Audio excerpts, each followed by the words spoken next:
Okay okay. ఓం నమో భగవతే వాసుదేవాయ. ఓం నమో భగవతే వాసుదేవాయ. ఓం నమో భగవతే వాసుదేవాయ. ఓం అజ్ఞానతిమిరాంధస్య జ్ఞానాంజనశలాకయా చక్షురున్మిళితం येन తస్మై శ్రీగురవే నమః. శ్రీచైతన్యమనోభీష్టం స్థాపితం येन భూతలే స్వయం రూపకదా మह्यं దదాతి స్వపదాంతికం. వందేహం శ్రీగురు శ్రీయుతాపదకమలం శ్రీగురున్ వైష్ణవాంశ శ్రీరూపం సాగ్రజాతం సహగణ రఘునాథాన్వితం తాం సజీవం సాద్వైతం సావధూతం పరిజనసహితం కృష్ణచైతన్యదేవం శ్రీరాధాకృష్ణపాదాన్ సహగణలలితా శ్రీవిశాఖాన్వితాంశ. నమ ఓం విష్ణుపాదాయ కృష్ణప్రేష్టాయ భూతలే శ్రీమతే భక్తివేదాంత స్వామిన్ ఇతి నామినే. నమస్తే సారస్వతీ దేవే గౌరవాణి ప్రచారిణే నిర్విశేష శూన్యవాది పాశ్చాత్యదేశతారిణే. వాంఛాకల్పతరుభ్యశ్చ కృపా సింధుభ్యైవ చ పతితానాం పావనేభ్యో వైష్ణవేభ్యో నమో నమః. జై శ్రీ కృష్ణ చైతన్య ప్రభు నిత్యానంద శ్రీ అద్వైత గదాధర శ్రీవాసాది గౌర భక్తవృంద. హరే కృష్ణ కృష్ణ కృష్ణ హరే హరే, హరే రామ రామ రామ హరే హరే.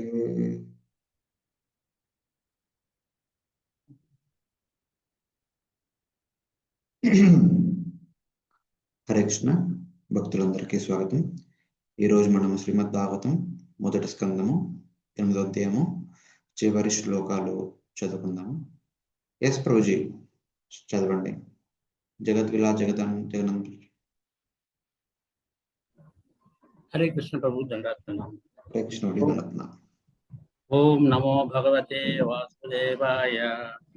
నారాయణం నమస్కృత్యం నరం చైవ నరోత్తమం దేవీం సరస్వతీం వ్యాసం తతో జయముదీరయే. నష్టప్రాయేషు భద్రేషు నిత్యం భాగవత సేవయా భగవత చిత్తమశ్లోకే భక్తివృతి నైష్ఠికీ. కృష్ణాయ వాసుదేవాయ దేవకీ నందనాయ చ నందగోపకుమారాయ గోవిందాయ నమో నమః. 50వ శ్లోకం. నైనో రాజ్ఞ ప్రజాభర్తృద్ధ బ్రహ్మయుద్ధే వధో ద్విషాం ఇతి మేన సుబోధాయ కల్పతే శాసనం పతః.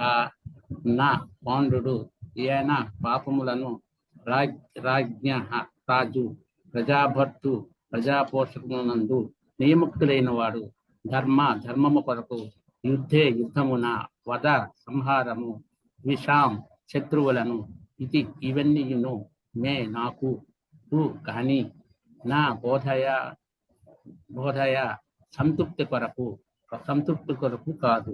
కల్పతే పరిపాలన కొరకై ఉద్దేశించబడిన శాసనములు వచనములు. తన ప్రజలను పోషించుటయందు నియుక్తుడైన రాజు ధర్మము నిమిత్తమై సంహారము గావించినను ఎట్టి పాపమును పొందుననుట సత్యమే అయినను ఆ ధర్మ నిర్ణయము నాకు ఏమాత్రము వర్తించదు. భాష్యము. తాను రాజ్యపాలన యందు నియుక్తుడు కాకుండాను మరియు ఆ పాలనము ప్రజలకు ఎట్టి అపకారము జరగకుండా దుర్యోధనుచే చక్కగా నిర్వహించబడుచున్నను అతని నుండి రాజ్యము పొందవలనది స్వలాభోపేక్షతో అనేక మంది సంహారమునకు కారణమైతినని ధర్మరాజు భావించను. ఆ విధముగా జనసంహారం రాజ్య పరిపాలన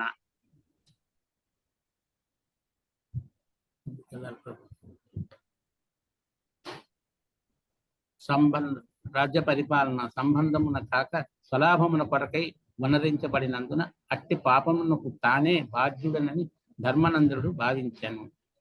51వ శ్లోకం. స్త్రీణాం మద్ధతు బంధూనాం ద్రోణో ద్రోహో యో సావిహోత్తచః కర్మభిర్ఘృమేధీయర్నాహం కల్పో వ్యసోహితుం. స్త్రీల యొక్క మత్ నాచే హతుబంధానం మరణించిన బంధువులు, ద్రోహములు, శత్రుత్వము యా ఆది అసౌ అవన్నీయును ఇహ ఇచ్చట ఉద్ధిత అధికమైనది.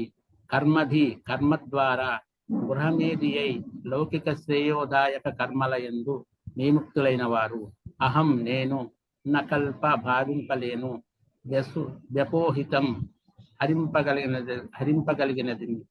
స్త్రీల యొక్క పలువురి బంధువులను నేను వధించి అమితమైన శత్రుత్వమునకు కారణమైతిని. భౌతికమైన శ్రేయోదాయక కర్మ ద్వారాను దానిని పరిహరించుటకు సాధ్యము కాగలదు. భాష్యము. భౌతిక పురోగతి కొరకై శ్రేయోదాయక కర్మలు నొలగించుటయే తమ కార్యముగా కలవారు గృహమేధులనబడుదురు. ఉద్దేశపూర్వకముగా కానున్నను తన లౌకిక కర్మ నిర్వహణలో అట్టి గృహమేధి పాపము నొలగించుట నిశ్చితము కనుక ఇంకా భౌతిక పురోగతి అన్నది పాపకర్మలచే కొన్ని మార్లు నిరోధించబడుతుండను. అట్టి పాపముల నుండి విముక్తి పొందుటకు వేదములు పలు రకములైన యజ్ఞములను ఉపదేశించి ఉన్నవి. అశ్వమేధ యజ్ఞచరణము ద్వారా బ్రహ్మహత్య, బ్రాహ్మణుని సంహారము నుండి కూడా మనుషుడు ముక్తుడు కాగలడని వేదములందు తెలుపబడినది. ధర్మరాజు అటువంటి అశ్వమేధ యాగమును అనుసరించను. కానీ అట్టి యజ్ఞాచరణమును కావించినను చేసిన ఘోరమైన పాపముల నుండి ముక్తి లభించుట సాధ్యము కాదని అతడు భావించాను. యుద్ధం అన్నచో గృహమునందలి భర్తయో, సోదరుడో, తండ్రియో లేక పుత్రుడో రణమునకు పోవలసి వచ్చును. వారు మరణించినప్పుడు సూదనముగా శత్రుత్వము కలుగుతుండను. ఈ విధముగా చర్య ప్రతిచర్యల పరంపర వృద్ధియగును. అట్టి పరంపర వేలాది అశ్వమేధ యాగములతో కూడి నివారింపబడజాలదు. కర్మ విధానమే అటువంటిది. చర్యకు ప్రతిచర్యను సృష్టించుతూ అట్టి కర్మను కామ్యకర్మ పరంపరను అమితముగా వృద్ధి చేసి కర్తను భౌతిక బంధములో బంధించను. కర్మను శ్రీకృష్ణ భగవాను కొనుకు వనరించినప్పుడు కర్మ మార్గమునందలి చర్య ప్రతిచర్యలు నిరోధించబడగలని భగవద్గీత 9.27-22 నందు నివారణోపాయము తెలుపబడినది. ఆ దేవదేవుడు పలికిన దాని నుండియే నిర్ధారితమైనట్టు కురుక్షేత్ర యుద్ధము అతని సంకల్పానుసారమే నిర్వహించబడినది. అంతేగాక అతని సంకల్పము చేతనే ధర్మరాజు హస్తినాపుర సింహాసనముపై అధిష్ఠుడయ్యను. కనుక శ్రీకృష్ణ భగవాను ఆజ్ఞ పాలకులు అయినట్టి పాండవులు ఎట్టి పాపము అంటలేదు. కానీ స్వలాభాపేక్షకై యుద్ధమును ప్రకటించు వారి విషయమున మాత్రము సంపూర్ణ భారము వారే స్వీకరించవలసి వచ్చును. 52వ శ్లోకం. యథా స్తంకేన పంఖాంభా సురయావా సుకృతం భూతహత్యాం తద్వై కామ్నా యజ్ఞైర్మాన్ సృష్టుమర్హతి. యథా విధముగా పంకేన బురదచే, పంక అంభ బురద నీరు, సురయ మధ్యముచే వా లేదా సురాకృతం మత్స్యపు స్పర్శచే కలిగిన అపవిత్రత, భూతహత్యాం జంతువుల బలిచే, తథా అట్లే ఏవ నిశ్చయముగా ఏకాం ఒక్కటి, యజ్ఞముల ద్వారా మర్ అష్టం నశింపజేయుటకు నా అర్హతమైనది కాదు. బురద ద్వారా బురద నీటిని వడగట్టుట సాధ్యము కానట్లుగా, లేక మధ్యపాత్రను పవిత్రము చేయలేనట్లుగా జంతువుల బలి ద్వారా జనసంహారము పాపము నివారింపబడజాలదు. భాష్యము. అశ్వము, వృషభము వంటి జంతువులు బలి వసగలినటి అశ్వమేధ, గోమేధ యజ్ఞముల వంటివి కేవలము జంతు బలి ప్రయోజనము కొరకై ఉద్దేశించబడినవి కావు. యజ్ఞగుండమునందు బలి వసగబడిన అట్టి జంతువులకు వెంటనే నూతన జీవనము వసగబడునని శ్రీ చైతన్య మహాప్రభువు పలికి ఉండేది. వేదమంత్రముల ప్రభావము నిరూపించుట కొరకై అట్టి కార్యములు నిర్దేశించబడినవి. వేదమంత్రములను సరియైన పద్ధతిలో ఉచ్చరించుట ద్వారా యజ్ఞకర్త నిక్కముగా సర్వ పాపముల నుండి ముక్తుడగును. కానీ అట్టి యజ్ఞములు దక్షత లేని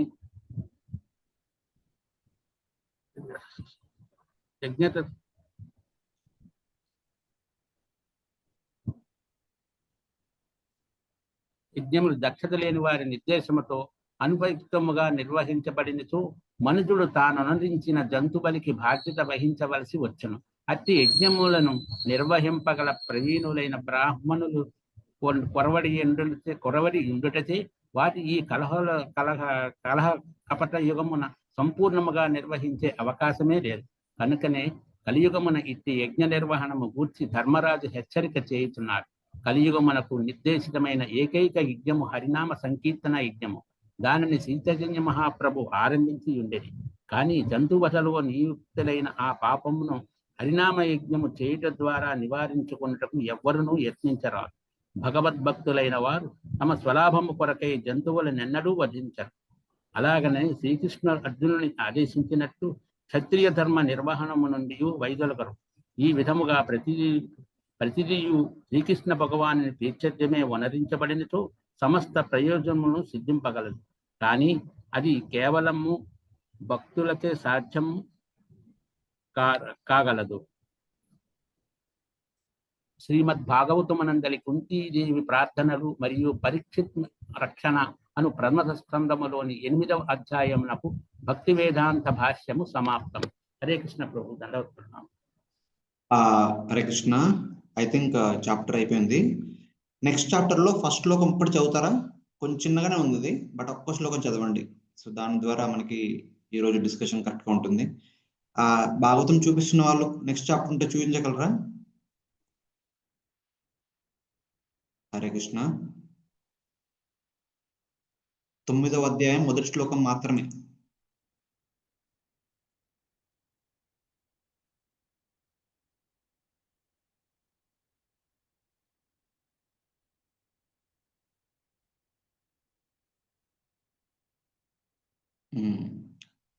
థ్యాంక్ యూ.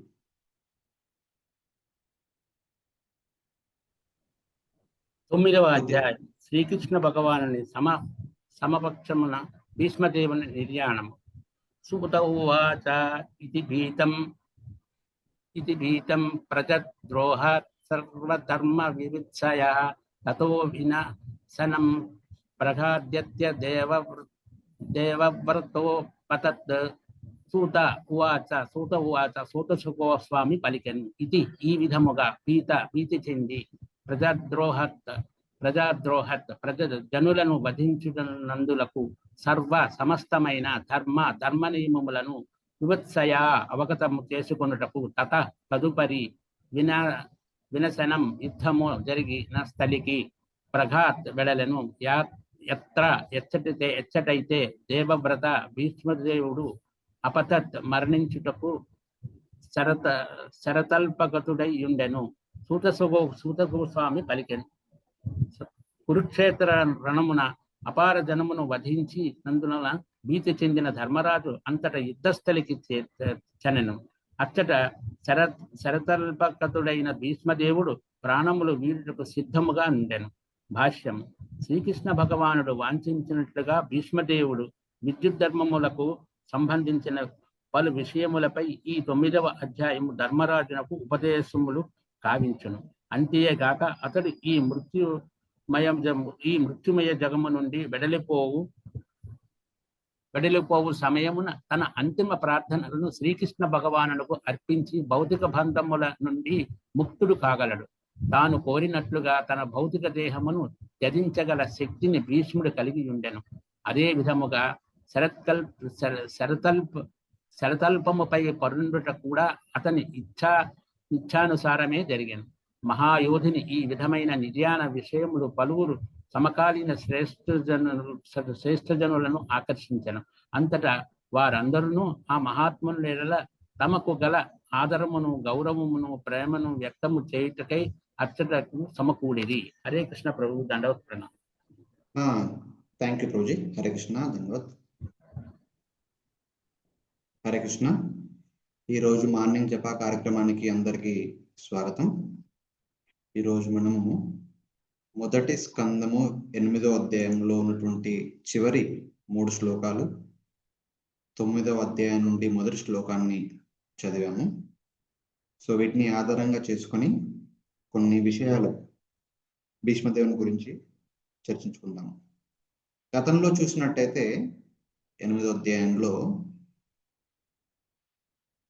మహాభారత యుద్ధ అనంతరము అన్ని తదుపరి కార్యక్రమాలు అన్నీ అయిపోయిన తర్వాత భగవంతుడు తిరిగి హస్తినాపురానికి వెళ్ళాలని అనుకుంటాడు. ఇంకేముంది, యుద్ధం అయిపోయింది, తర్వాత అందరికీ తిలోదకాలు అర్పించారు. సుభద్రని ఓదార్చడం కోసం కొన్నాళ్ళు భగవంతుడు అక్కడే ఉండి ఇక నేను వెళతాను అని నిశ్చయించుకుని అలా వెళ్ళొస్తాను అని చెప్పేసి వాళ్ళ అందరి పర్మిషన్ తీసుకుందామని చెప్పేసి మొదటగా కుంతీదేవి దగ్గరికి వెళ్తాడు అన్నట్టు. అంటే శ్రీకృష్ణుడు ఉన్నటువంటి భవనం నుంచి కుంతీదేవి ఉన్నటువంటి భవనానికి వెళ్తూ ఉన్నప్పుడు ఈ విషయం తెలిసి భగవంతుడు తిరిగి వెళ్ళాలనుకుంటున్నాడు ద్వారకకి అన్న విషయం తెలిసి నగరవాసులందరూ దారింట నిల్చొని ఉంటారు. సో ఆ సమయంలో భగవంతుడు కుంతి మహారాణి ఉండే భవనం దగ్గరికి వస్తున్నాడని తెలిసి కుంతి మహారాణి కూడా వెంటనే భవనం వెలుపలికి వచ్చి ఆ భగవంతుణ్ణి తన ఎదుర చూస్తున్న సమయంలోనే వెంటనే ఉత్తర పరిగెత్తుకుంటూ వస్తుందన్నట్టు. పాహి పాహి మహాబాహ, ఓ భగవంతుణ్ణి వేడుకుంటూ వచ్చేస్తుంది. ఎందుకంటే అశ్వత్థామ విసిరినటువంటి బ్రహ్మాస్త్రము ఆ యొక్క ఉత్తరాదేవి గర్భంలో ఉన్నటువంటి శిశువుని చంపడానికి ఆమె వెంటబడుతూ ఉంటుంది. అప్పుడు భగవంతుని ఆమె ప్రార్థిస్తుంటుంది, పాహి పాహి మహాయోగిన్ దేవదేవ జగత్పతే నా అన్యం తద్ అభయం పశ్యే ఎత్ర మృత్యు పరస్పరం.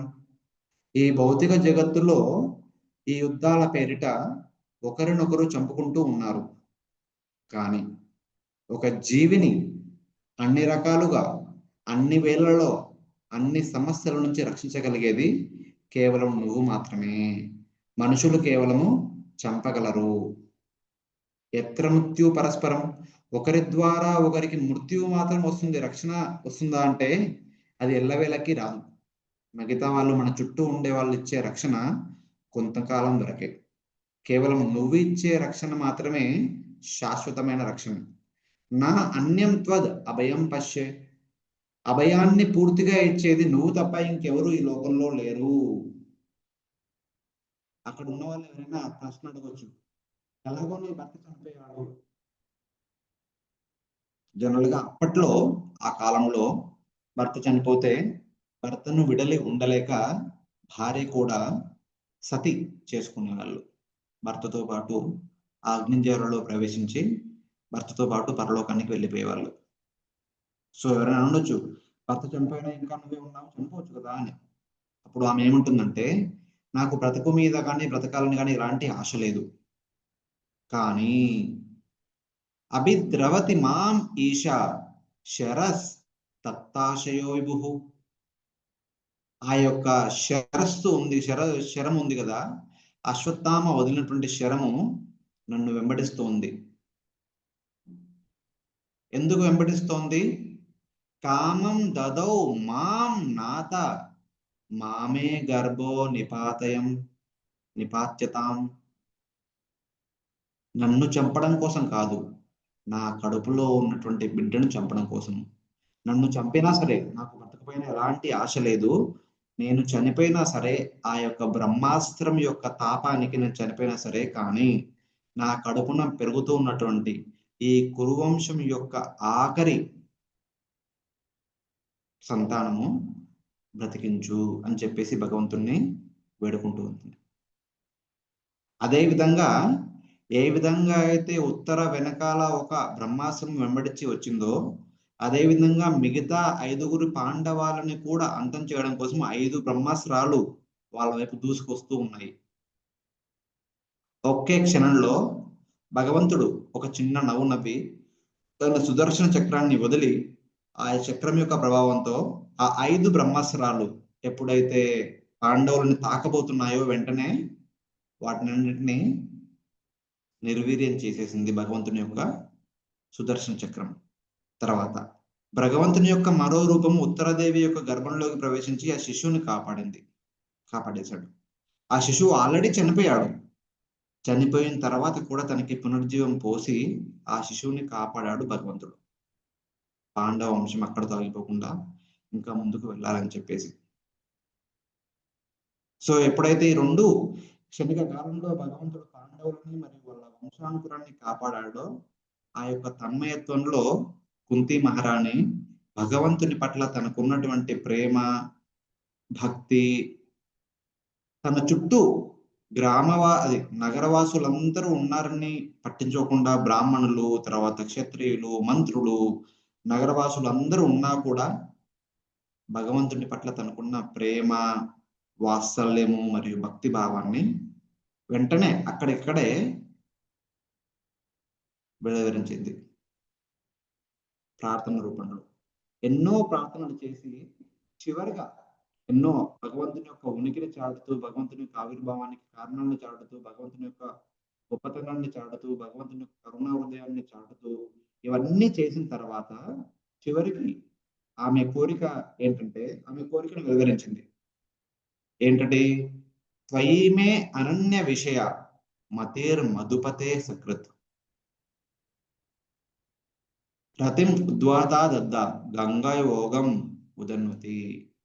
గంగా నది ప్రవాహానికి ఆపడానికి మనం ఎన్ని ఆనకట్టలు, ఎన్ని పర్వతాలు, ఎన్ని ఆటంకాలు వచ్చినా కూడా వాటన్నింటిని దాటుకుంటూ గంగా నది చివరికి సముద్రంలో కలుస్తుంది. ఎలాగైతే ఎన్ని ఆటంకాలు వచ్చినా సరే వాటిని తొలగించుకొని గంగా నది సముద్రంలో కలుస్తుందో, అలాగే నా మనస్సు కూడా ఈ యొక్క భౌతిక బంధాలకి లోను కాకుండా నీ యొక్క చరణ పద్మాల వైపే ఎల్లప్పుడూ ప్రవహించే విధంగా నాకు వరాన్ని ఇవ్వు.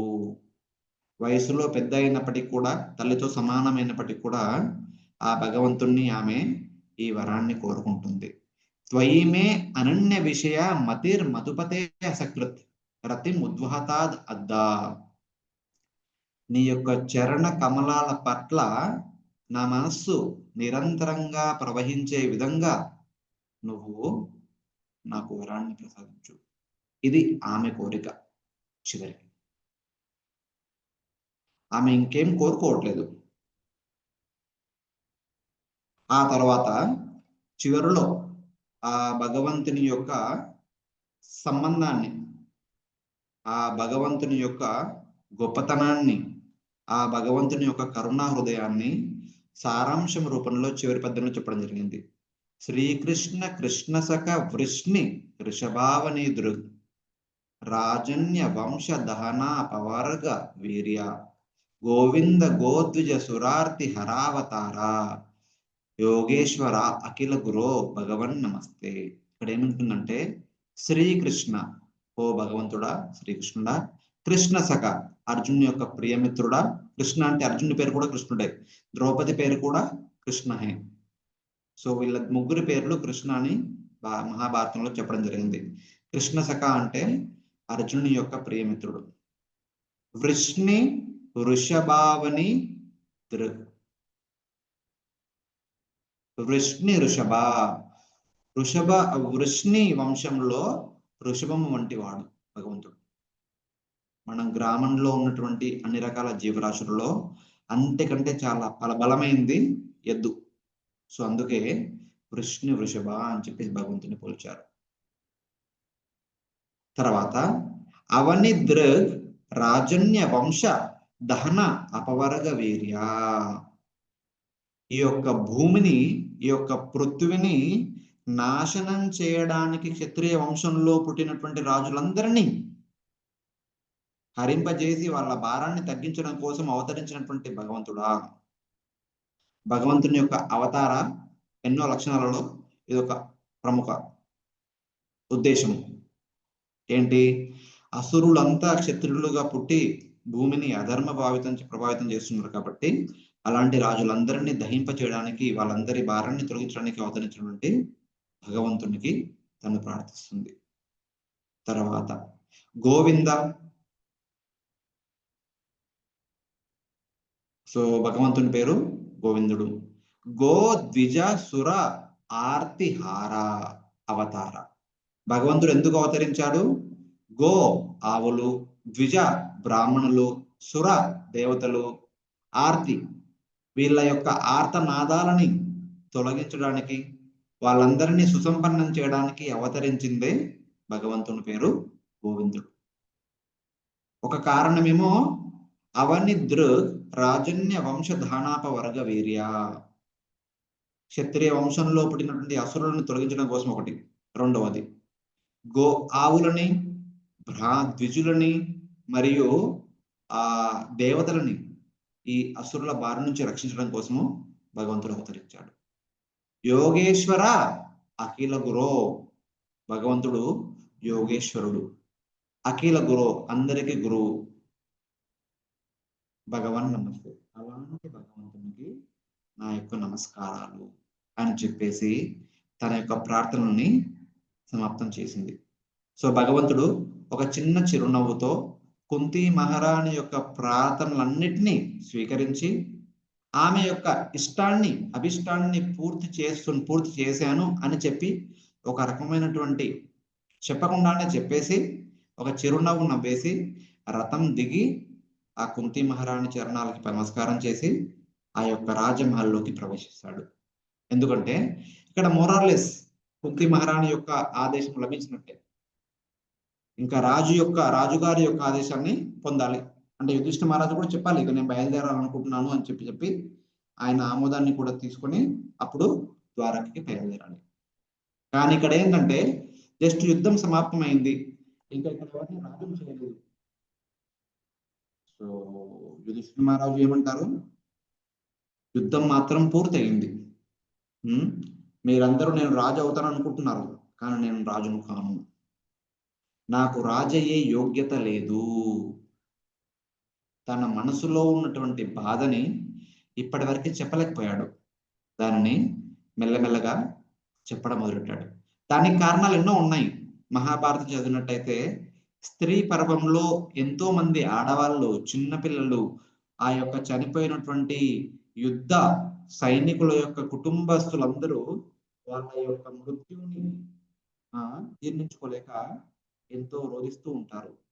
వాళ్ళందరినీ రోదనలు విని చూసి, వాళ్ళందరికంటే ఎక్కువగా గాంధారి ధృతరాష్ట్రుల యొక్క రోదనలు చూసి విని, గాంధారి కన్నా ఎక్కువగా కుంతి మహారాణి పడే బాధను చూసి, కుంతి మహారాణి యొక్క 6 సంతానంలో కర్ణుడిని ఇంతకాలం దూరంగా పెట్టి, కర్ణుని విషయాన్ని కూడా ఇంతకుముందే యుధిష్ఠిర మహారాజు చెప్పింది, కర్ణుని యొక్క మృత్యుని ఆమె కూడా పొందుతుంది. ఆమె కాదు, పాండవులు కూడా వాళ్ళ యొక్క సంతానం యొక్క మృత్యుని స్మరించుకుంటూ శోకిస్తూ ఉన్నారు. ఇలా ఇవన్నీ చూసి విని యుధిష్ఠిర మహారాజు యొక్క మనసులో ఒక రకమైనటువంటి విరక్తి, బాధ ఏర్పడింది. ఇవి చూడడం కోసమైనా ఇంత మహాయుద్ధాన్ని జరిపించి ఇంతమందిని చంపి వాళ్ళందరి చావు కారణమయ్యాను, దేనికోసము? రాజ్యాన్ని అనుభవించడం కోసమా, రాజు అవడం కోసమా అని చెప్పేసి తన హృదయంలో విమర్శించడం మొదలెట్టాడు. యాక్చువల్గా ఆ విమర్శ రావడానికి కారణం కూడా భగవంతుడు. భగవంతుడు కూడా చెప్పడినట్టు ఈ టైంలో నీ తప్పేమి లేదు, యుద్ధం జరగాల్సింది కాబట్టే జరిగింది అని చెప్పేసి భగవంతుడు, తర్వాత వ్యాసదేవుల వారు, అక్కడ ఉన్నటువంటి కృపాచార్యుల వారు, తర్వాత పాండవుల యొక్క పురోహితుడు ఉన్నారు కదా, ఈయన పేరేం పేరు, ధౌమ్య, తర్వాత ఇంకెంతో ఋషులు, అక్కడ ఉన్నటువంటి ఎంతో మంది ఋషులు యుధిష్ఠిర మహారాజును నచ్చెప్పడం కోసము ప్రయత్నం చేశారు. ఈ యుద్ధం జరగడానికి నువ్వు ఎలాంటి కారణం కాదు, నీ వల్ల ఎలాంటి తప్పిదం జరగలేదు, తప్పిదానికి అంతటి కారణము ధృతరాష్ట్రుడు మరియు దుర్యోధనుడే. తర్వాత పేరు ఇప్పుడు శకుడు, దుర్యోధన, దుశ్శాసన, కర్ణ, శకుడు అని చెప్పేసి ఉంది కదా, వీళ్ళు మరియు ధృతరాష్ట్రుడు, వీళ్ళు తప్ప ఇంకా నువ్వు కారణం కాదని చెప్పేసి ఎంతో మంది చెప్పారు. ఇది సృష్టి నియమము, అప్పుడప్పుడు చెడు పెరుగుతుంటే చెడును నివారించడం కోసం యుద్ధం జరుగుతుంది, ఇది ప్రకృతి నియమము అని చెప్పి కూడా ఎంతో మంది ఎన్నో రకాలుగా నచ్చజెప్పే ప్రయత్నం చేశారు. వ్యాసాద్యైర్ ఈశ్వరే ఈశ్వరేహ అజ్ఞై కృష్ణేన అద్భుత కర్మణ ప్రబోధితో అపీతాసేర్ నా బుద్ధిస్తే సుచార్పిత. ఇక్కడ ఏం చెప్పారంటే, భగవంతుడు స్వయంగా చెప్పినప్పటికీ కూడాను, వ్యాసదేవుల వారు స్వయంగా చెప్పినప్పటికీ కూడాను, కృపాచార్యుల వారు స్వయంగా చెప్పినప్పటికీ కూడాను, ధౌమ్యులు స్వయంగా చెప్పినప్పటికీ కూడాను, ఎంతో మంది వేరు వేరు ఋషులు మునులు చెప్పినప్పటికీ కూడాను, ఆ యుధిష్ఠిర మహారాజు తన దుఃఖాన్ని దిగమింగుకోలేకపోయారు. అది ఎందుకు అంటే, ఈశ్వరేర ఇహ అజ్ఞై కృష్ణేన అద్భుత కర్మణ. ఇది భగవంతుడు జరిపేటువంటి అద్భుత లీలల్లో మరొక లీల. భగవంతుడే స్వయంగా పరమాత్మ రూపంలో యుధిష్ఠిర మహారాజు దీనికి ఒప్పుకోనివ్వలేదు. భగవంతుడు యుధిష్ఠిర మహారాజు చేత ఒప్పింపనివ్వలేదు. పరమాత్మ రూపంలో వద్దు వద్దు వద్దు వద్దు వద్దు వద్దు వద్దు అని చెప్పించడం జరిగింది. ఇది భగవంతుని యొక్క ఎన్నో దివ్య లీలలో ఒక అద్భుత లీల. అందుకే ఇక్కడ 46వ శ్లోకంలో దీన్ని ఏం చెప్పారంటే, కృష్ణేన అద్భుత కర్మణ. భగవంతుని యొక్క అద్భుత లీల ప్రభావం వల్ల యుధిష్ఠిర మహారాజు ఎంతమంది పెద్దలు పురోహితులు చెప్పినా కూడా, ఎంతమంది ఋషులు చెప్పినా కూడా, భగవంతుడు స్వయంగా చెప్పినా కూడా ఒప్పుకోలేదు. యుద్ధానికి ముందు కూడా భగవంతుడే అర్జునుడి హృదయంలోకి వెళ్ళి ఆయన హృదయంలో ఒక సంశయాన్ని కలిగించాడు. ఈ యుద్ధము సరి అయినదేనా? దాన్ని నివారించే ఉద్దేశంతో అక్కడ భగవంతుడు భగవద్గీతని చెప్పడం జరిగింది. యాక్చువల్ గా భగవద్గీత చెప్పడం కోసము అర్జునుడి హృదయంలోకి వెళ్ళి సంశయాన్ని కలిగించాడు భగవంతుడు. సో అర్జునుని యొక్క సంశయం ద్వారా భగవద్గీతని ప్రపంచానికి అందించారు. అదే విధంగా ఇప్పుడు యుధిష్ఠిర మహారాజు యొక్క హృదయంలోకి ప్రవేశించి యుధిష్ఠిర మహారాజు హృదయంలో కూడా అలాంటి సంశయాన్నే కలిగించారు. నేను రాజవడానికి యోగ్యున్నా కాదా? ఎందుకంటే ఈ యొక్క లీల ద్వారా భగవంతుడు స్వయంగా కాకుండా భగవంతుని యొక్క మరో పరమ భక్తుడి ద్వారా ధర్మ జ్ఞానాన్ని ప్రపంచానికి అందించాలనే ఉద్దేశంతో యుధిష్ఠిర మహారాజుని ఒప్పుకోనివ్వలేదు భగవంతుడు. అది ముఖ్య కారణం. ఆ తర్వాత యుధిష్ఠిర మహారాజు చేతనే అందరికి చెప్పించాడు. ఏంటిది? నేను రాజ్యాన్ని పొందడం కోసం, రాజుని కావడం కోసం ఏం చేశాను? ఎంతో మంది రాజులని, ఎంతో మంది సైనికులని, ఎంతో మంది యోధులని నిరంకుశంగా చంపించాను. నా కోసం ఎంతో మంది యోధులు యుద్ధం చేసి ఆ ఎదురుగా ఉన్నటువంటి సైనికులు వాళ్ళు చంపారు, వాళ్ళ చేత వీళ్ళు చంపారు. కొంతమంది నా కోసం చంపారు, కొంతమంది నా కోసం చనిపోయారు. వాళ్ళందరి చావుకి నేనే బాధ్యుణ్ణి. ఈ యొక్క రాజ కుటుంబీకులైనటువంటి యోధులు, సైనికులు, మంత్రులు, రాజులని వీళ్ళందరినీ చంపడం ద్వారా నేను వాళ్ళనే కాదు వాళ్ళ కుటుంబస్తులని కూడా చంపాను. భర్త చనిపోతే భార్య కూడా చనిపోతుంది. ఆ రోజు సాంప్రదాయాల ప్రకారము భర్త చనిపోతే భార్య కూడా సతీ సహగమనం చేసుకునేది. ఆమె కూడా చనిపోతుంది.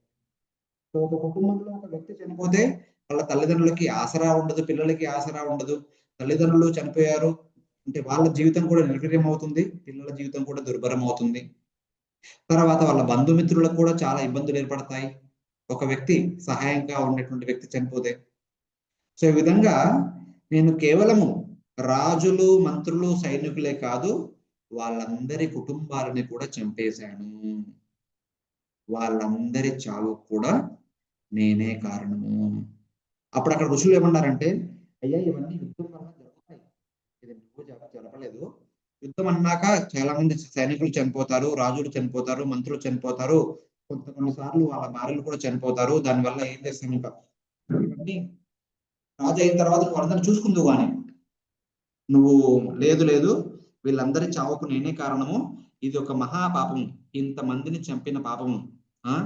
స్త్రీ హత్య, బాల హత్య, వృద్ధ హత్య, బంధుమిత్రు హత్య, సైనిక హత్య, మంత్రి హత్య, రాజహత్య, ఇన్ని హత్యల పాపాలన్నీ నాపైనే ఉన్నాయి.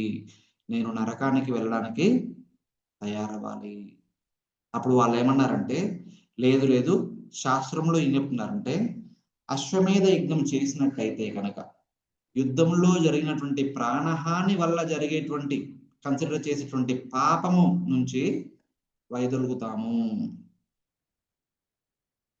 ఎవరైతే అశ్వమేధ యజ్ఞాన్ని చేస్తారో ఆ జన్మలో, అంతకు ముందు జన్మల్లో, రాబోయే జన్మల్లో, రీసెంట్ గా లేదా భవిష్యత్తులో కాదు వర్తమాన భూతకాలంలో చేసినటువంటి పాపాలన్నిటి నుంచి వాళ్ళు విముక్తులు అవుతారంట.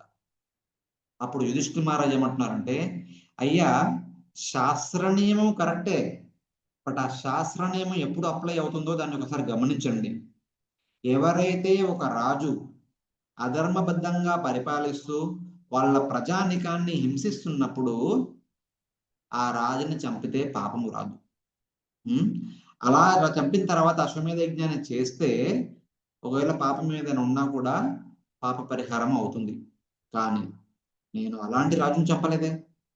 దుర్యోధనుడు రాజ్యాన్ని బాగానే పరిపాలిస్తున్నాడే, అందరినీ బాగానే చూసుకుంటున్నాడు. కావున ఈ యొక్క శాస్త్ర నియమం నాకు వర్తించదు.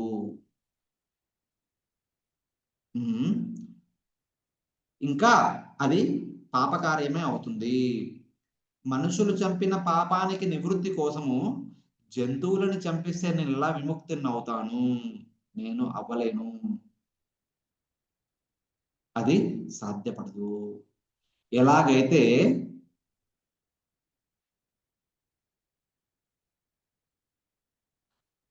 మట్టితో కూడుకున్నటువంటి నీళ్ళని మట్టితో మనము పరిశుభ్రం చేయలేమో, ఎలాగైతే ఒక సురాపానంతో కలుషితమైనటువంటి ఒక మట్టి పాత్రని ఇంకా ఎక్కువ సురాపానంతో దాన్ని పరిశుభ్రం చేయలేమో, అలాగే రాజుల, మంత్రుల, సైనికుల, కుటుంబస్తుల మృత్యుని మరో జీవరాశి యొక్క మృత్యువుతో నేను పరిశుద్ధం కాలేను, పవిత్రుణ్ణి కాలేను, పాపరహితుణ్ణి కాలేను. దయచేసి నన్ను మీరు ఇబ్బంది పెట్టకండి. రాజు కమ్మని, రాజు అవ్వడానికి నాలో లేశ మాత్రమైనటువంటి యోగ్యత లేదు. అప్పుడు భగవంతుని ప్రేరణతో వ్యాసదేవుల వారు, మిగతా ఋషులు, పెద్దలు, కుల పెద్దలందరూ కూడా యుధిష్ఠిర మహారాజుని ఏమంటారంటే, అయ్యా మేమెంతమందిని చెప్పినా కూడా నువ్వు నమ్మట్లేదు, నువ్వు ఒప్పుకోవట్లేదు. మనము భీష్మ పితామహ దగ్గరికి వెళ్దాము. ఆయన కనుక చెప్తే నువ్వు రాజు అవ్వాల్సిందే. ఆయన కనుక నువ్వు రాజు అవ్వడానికి యోగుడు కాదు అని చెప్తే నువ్వు రాజు అవ్వాల్సిన అవసరం లేదు. పదండి మనం వెళ్దాం. ఇంకా శరశయ్యపై, అంపశయ్యపై తన మృత్యువు కోసము వెయిట్ చేస్తూ ఉన్నటువంటి భీష్మ పితామహ దగ్గరికి, కురుక్షేత్ర యుద్ధభూమికి వెళ్దాం పదండి. ఆయన మాత్రమే మనకు సరైన సమాధానాన్ని ఇవ్వగలరు. ఆయన కాకుండా ఇంకెవరు కూడా మనకు సరైన సమాధానాన్ని ఇవ్వలేరు. యుధిష్ఠిర మహారాజ్కి భీష్మ పితామహ పైన ఉన్నటువంటి గౌరవం అలాంటిది.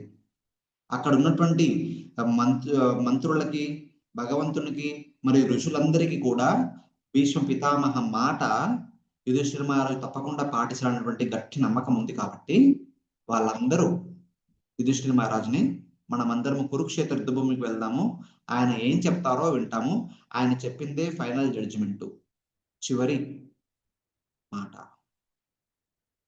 అప్పుడు యుధిష్ఠిర మహారాజు మిగతా పాండవులు, ద్రౌపది, కుంతి మహారాణి మరియు శ్రీకృష్ణునితో కలిపి ఋషులందరితో కలిసి యుద్ధభూమికి వెళ్తాడు. అక్కడ ఆ యుద్ధభూమిలో మన భీష్మ పితామహుడు యుధిష్ఠిర మహారాజుకి 36 రోజుల పాటు ధర్మాన్ని గురించి ఉపదేశిస్తారు. దీని గురించి తెలుసుకోవాలనుకుంటే మహాభారతం చదవండి. మహాభారతంలో 2 పర్వాలు, శాంతి పర్వము మరియు అనుశాసన పర్వము, మన భీష్మదేవుని యొక్క ధర్మోపదేశం గురించి చర్చించడం జరిగింది. మొదట యుధిష్ఠిర మహారాజుకి నువ్వు రాజునికి నువ్వే యోగ్యుడు అని చెప్పేసి రాజ్యాన్ని ఎలా పరిపాలించాలో అనే విషయాన్ని ఆయనకి బోధిస్తాడు. సో దీని వెనకాల 2 ముఖ్య కారణాలు ఉన్నాయి. ఆ 2 ముఖ్య కారణాలని ఇవాళ సంక్షిప్తంగా చర్చించుకుందాం. ఏంటయ్యా, ఎందుకు భగవంతుడు భీష్మదేవుని ద్వారానే చెప్పించాలని చెప్పి ఎందుకు ఎంచుకున్నాడు?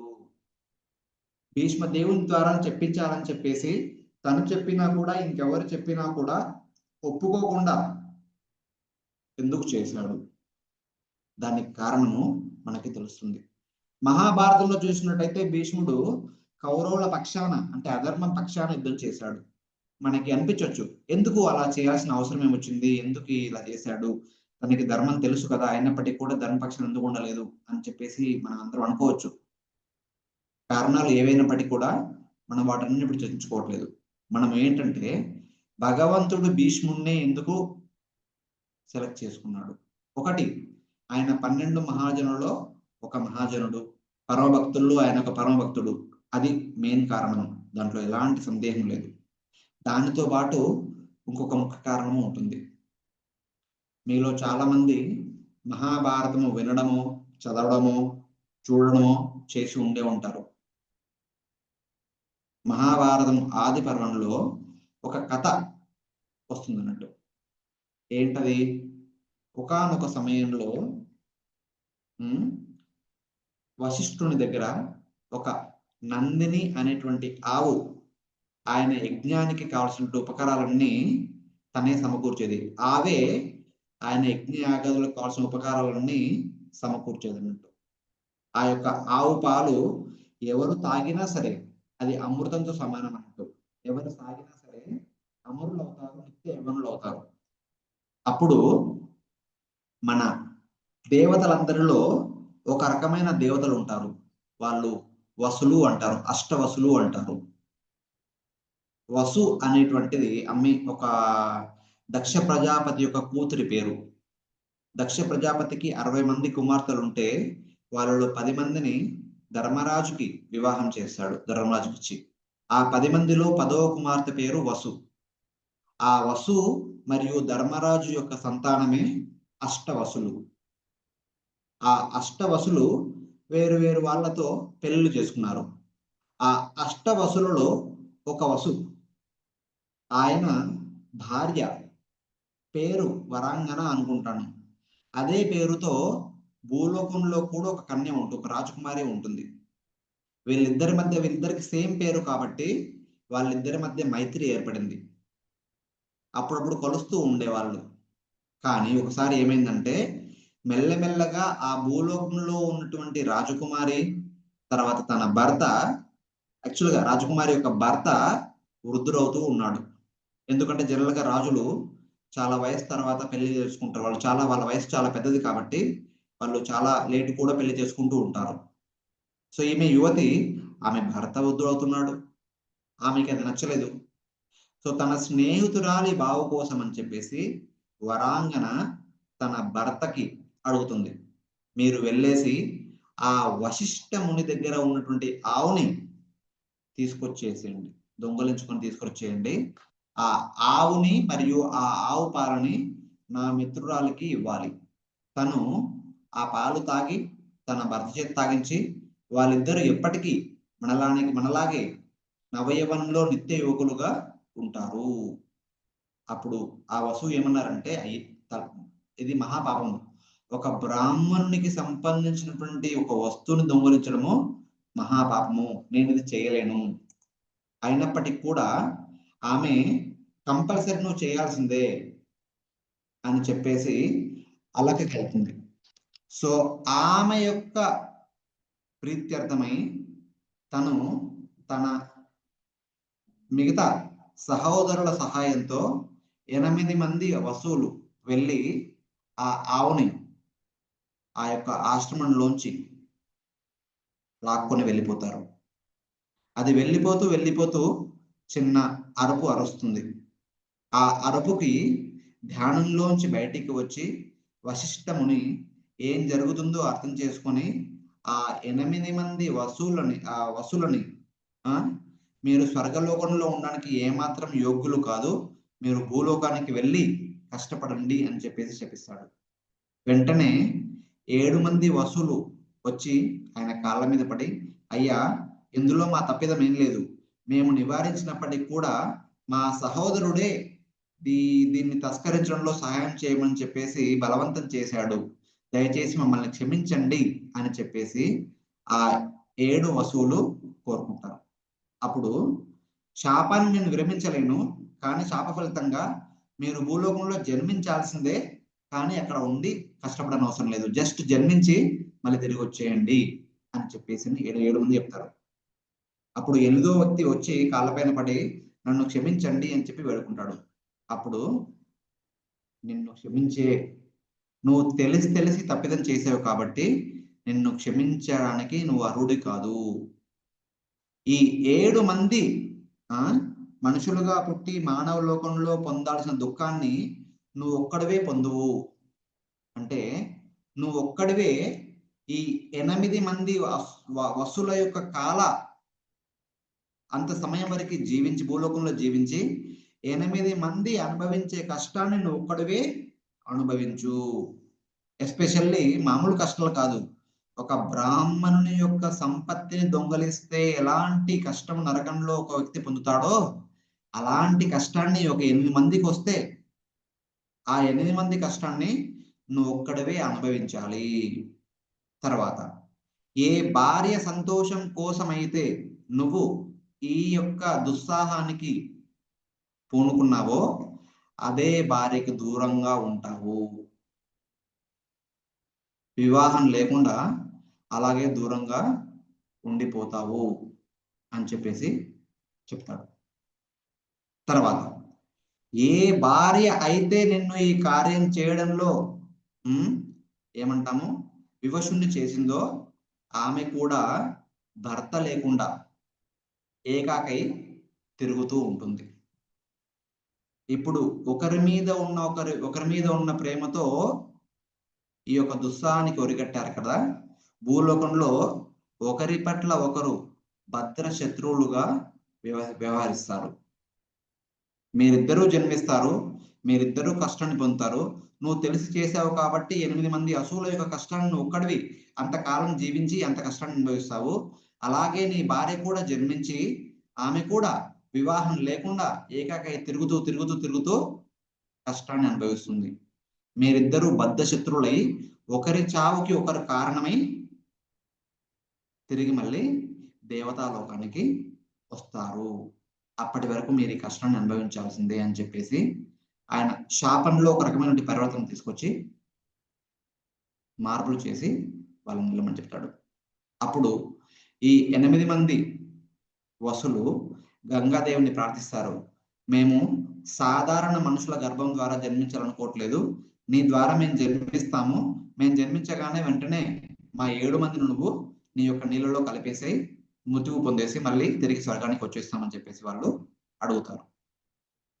సో గంగాదేవి దానికి ఒప్పుకొని తర్వాత శాంతను మహారాజుతో వివాహం ఆడి శాంతను మహారాజు ఒకరి తర్వాత ఒకరు 7-8 మంది సంతానాన్ని పొందుతుంది. సంతానం పుట్టగానే వెంటనే ఆ సంతానాన్ని గంగాలో కలిపేస్తూ ఉంది. అలా 7 మంది సంతానాన్ని కలిపేస్తూ ఉంటుంది. రాజు అడగను లేడు, చూస్తూ ఊరుకోను లేడు. ఎందుకంటే వివాహ సమయంలో ఆమె కండిషన్ పెడుతుంది, ఏ రాజన్, నేను ఏమైనా చేసినప్పుడు నువ్వు కనుక అడిగితే కనుక ఎందుకు చేస్తున్నావు అని అడిగినా, నేను చేసే పనిని ఆపినా నేను స్వర్గానికి వెళ్ళిపోతాను అని చెప్పేసి కండిషన్ పెడుతుంది గంగాదేవి. ఆమెను వదులుకోలేక, ఆమె చేసేటువంటి యొక్క పనిని చూస్తూ ఊరుకోలేక 7 సార్లు ఊరుకొని 8వ ఆ పిల్లాన్ని గంగానదిలో కలుపుతున్నప్పుడు ఆయన వచ్చి ఆపుతాడు. ఎలాంటి తల్లివి నువ్వు, ఎలాంటి కరుణ, ప్రేమ, దయా, జాలి లేకుండా పుట్టిన పసికందుని నీళ్ళలో ఎలా కలిపి చంపేస్తున్నావు, ఇంతటి క్రూరత్వం నీలో ఎలా పుట్టింది అని చెప్పేసి 8వ బిడ్డ పుట్టినప్పుడు ఆపేస్తాడు. గంగాదేవి ఆమె చెప్పిన కండిషన్ గుర్తు చేస్తుంది. వివాహ సమయంలో నేను ఈ కండిషన్ చెప్పాను, నువ్వు నన్ను గనుక నేను చేసే పనులు కనుక ఆపినట్టయితే నేను తిరిగి స్వర్గానికి వెళ్ళిపోతాను అని చెప్పేసి. సో గంగాదేవి తన బిడ్డను తీసుకొని స్వర్గానికి వెళ్ళిపోతుంది. ఆమె అలా స్వర్గానికి వెళ్ళిపోతుందో లేదో దారిలోనే ఈ పుట్టిన పిల్లాడు 16 ఏళ్ల యుక్త బాలుడు అయిపోతాడు.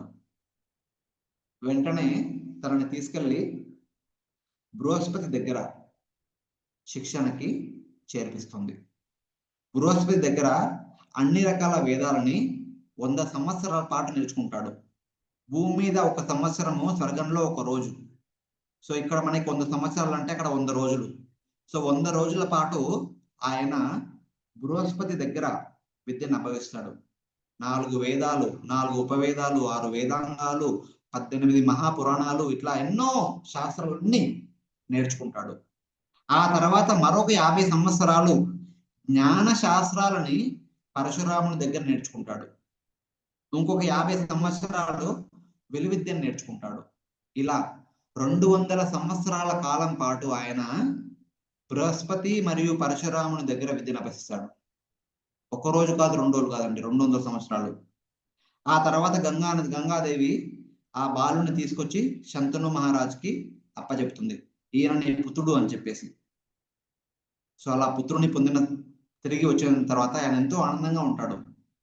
ఆ తరువాత భీష్మదేవుడు, అంటే అప్పుడు ఆయన పేరు ఏముంటుందో తెలీదు, ఆయన తన తండ్రిని అడుగుతాడు, నా విద్యాభ్యాసం ఇంకా పూర్తి అవ్వలేదు, నేను ఇంకొంతకాలం విద్య నేర్చుకుంటానని చెప్పేసి మళ్ళీ విద్యాభ్యాసానికి వెళ్తాడు. అప్పుడు ఒక 50 సంవత్సరాలు బృహస్పతి దగ్గర, ఇంకొక 50 సంవత్సరాలు పరశురాముని దగ్గర విలువిద్య ఇవన్నీ నేర్చుకొని పూర్తిగా 300 సంవత్సరాలు విద్యను అభ్యసించి తిరిగి వస్తాడు. అలా తిరిగి వచ్చిన పిమ్మట తన తండ్రి మనస్సులో ఒక చిన్న బాధ ఏంటి, ఇంతకుముందు కొడుకు వచ్చినప్పుడు ఎంతో ఆనందంతో తనను యువరాజును కూడా చేసిస్తాడు. యువరాజు అయిన తర్వాత తన విద్యాభ్యాసానికి మళ్ళీ వెళ్తాడు. కానీ ఈ మధ్యలో ఆయనకి సత్యవతితో పరిచయం ఏర్పడి సత్యవతిని వివాహం చేసుకోవాలని చెప్పేసి మనసులో కోరికతో సత్యవతి యొక్క తండ్రి దగ్గర ఈ ప్రస్తావన తీసుకొస్తాడు, నేను నీ కూతురిని వివాహం ఆడాలనుకుంటున్నాను అని చెప్పేసి. అప్పుడు సత్యవతి తండ్రి ఏమంటాడు, నా కూతురిని వివాహం ఆడితే కనుక నా కూతురికి పుట్టబోయే బిడ్డ మాత్రమే నీ యొక్క రాజ్యానికి యువరాజు, రాబోయే కాలంలో రాజు కావాలి అనేటువంటి కండిషన్ పెడతాడు. ఆయన ఇప్పుడు ధర్మ సంఘటనలో ఉన్నాడు.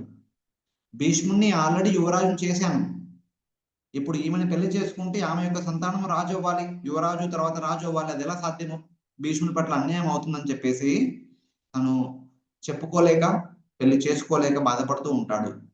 ఈ విషయాన్ని అర్థం చేసుకొని భీష్ముడే వెళ్ళి సత్యవతి తండ్రి దగ్గర మాట ఇస్తాడు, నేను ఎప్పటికీ రాజును కాను,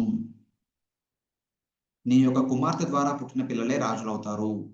అప్పుడు ఆమె తండ్రి ఏమంటాడంటే, నువ్వు రాజు కావు సరే, నీ పిల్లలు అడగొచ్చు కదా రాజును అవుతానని చెప్పేసి.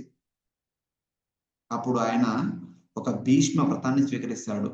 ఆ జన్మాంతము నేను వివాహం చేసుకోను, నా జీవితం అంతా నా తండ్రి తర్వాత నా తండ్రి యొక్క కొడుకు నా సహోదరుని యొక్క సేవకి అంకితము, ఈ హస్తినాపురం యొక్క రాజ సింహాసనాన్ని రక్షించే బాధ్యతని నా జీవిత లక్ష్యంగా పరిగణించి ఎప్పుడు ఈ సింహాసనాన్ని రక్షించడం కోసమే నా జీవితాన్ని కేటాయిస్తానని చెప్పేసి ఒక భీష్మ ప్రతిజ్ఞ చేసుకుంటాడు.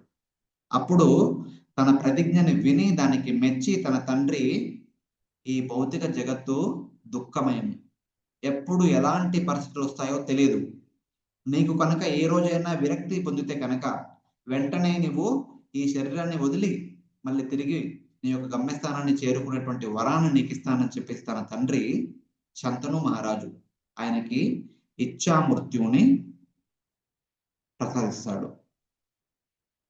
సో భీష్మదేవుడు అప్పటి నుంచి మరో 200 సంవత్సరాల కాలం పాటు ఇలా కురువంశంలో జరుగుతున్నటువంటి అన్యాయాలు, అధర్మాలు చూస్తూ చూస్తూ సహిస్తూ బాధపడుతూ చివరికి ఈ రోజు మహాభారత యుద్ధంలో 10 రోజులు భయంకరమైన యుద్ధం చేసి అర్జునుడి ద్వారా శరశయ్యపై పడిపోయి యుధిష్ఠిర మహారాజు ఎప్పుడు రాజు అవుతాడా, హస్తినాపుర సింహాసనం ఎప్పుడు సురక్షితంగా ఉంటుందా, హస్తినాపుర ప్రజలు, భారతవర్ష ప్రజలందరూ ఎప్పుడు ధర్మరక్షణలో వాళ్ళ జీవితాన్ని బాగుపరుచుకుంటారా అని చెప్పి ఆ యొక్క సదావకాశం కోసం వెయిట్ చేస్తూ యుధిష్ఠిర మహారాజు ఎప్పుడు రాజు అవుతాడా అని చెప్పేసి చూస్తూ ఆయన ఇంకా అప్పశయ్యపై గత 15 రోజులుగా వెయిట్ చేస్తూనే ఉన్నాడు. 15 ఎక్కడ ఆల్మోస్ట్ ఒక 20 రోజులు అనుకోండి. యుధిష్ఠిర మహారాజు కింద పడిపోయిన తర్వాత ఇంకొక 20 రోజులు యుద్ధం జరిగింది. ఆ తర్వాత పాండవులు హస్తినాపురానికి వెళ్ళి 13 రోజుల పాటు ఆ యొక్క సూతకాన్ని పాటిస్తారు. ఆ తర్వాత వాళ్ళు ఇప్పుడు తిరిగి రావడం జరిగింది. అంటే ఇంకో 8 రోజులు ప్లస్ 13 రోజులు 21 రోజులు, మధ్యలో ఇంకో 2 రోజులు అయి ఉంటుంది. ఒక 25 రోజుల పాటు ఆయన వెయిట్ చేస్తూనే ఉన్నాడు పాండవుల యొక్క రాక కోసం, యుధిష్ఠిర మహారాజు రాజుగా చూడాలని చెప్పేసి. ఇప్పుడు చివరికి యుధిష్ఠిర మహారాజు భీష్ముని ముందు రాజవేషంలో ప్రత్యక్షమవుతాడు. తర్వాత భగవంతుడు ఏంటంటే తను చదివినటువంటి విద్య ఒక రోజు కాదు, 2 రోజులు కాదు, 300 ఏళ్ల పాటు తను చదివినటువంటి విద్య తను ఎవరికి ఇవ్వలేకపోయాడు.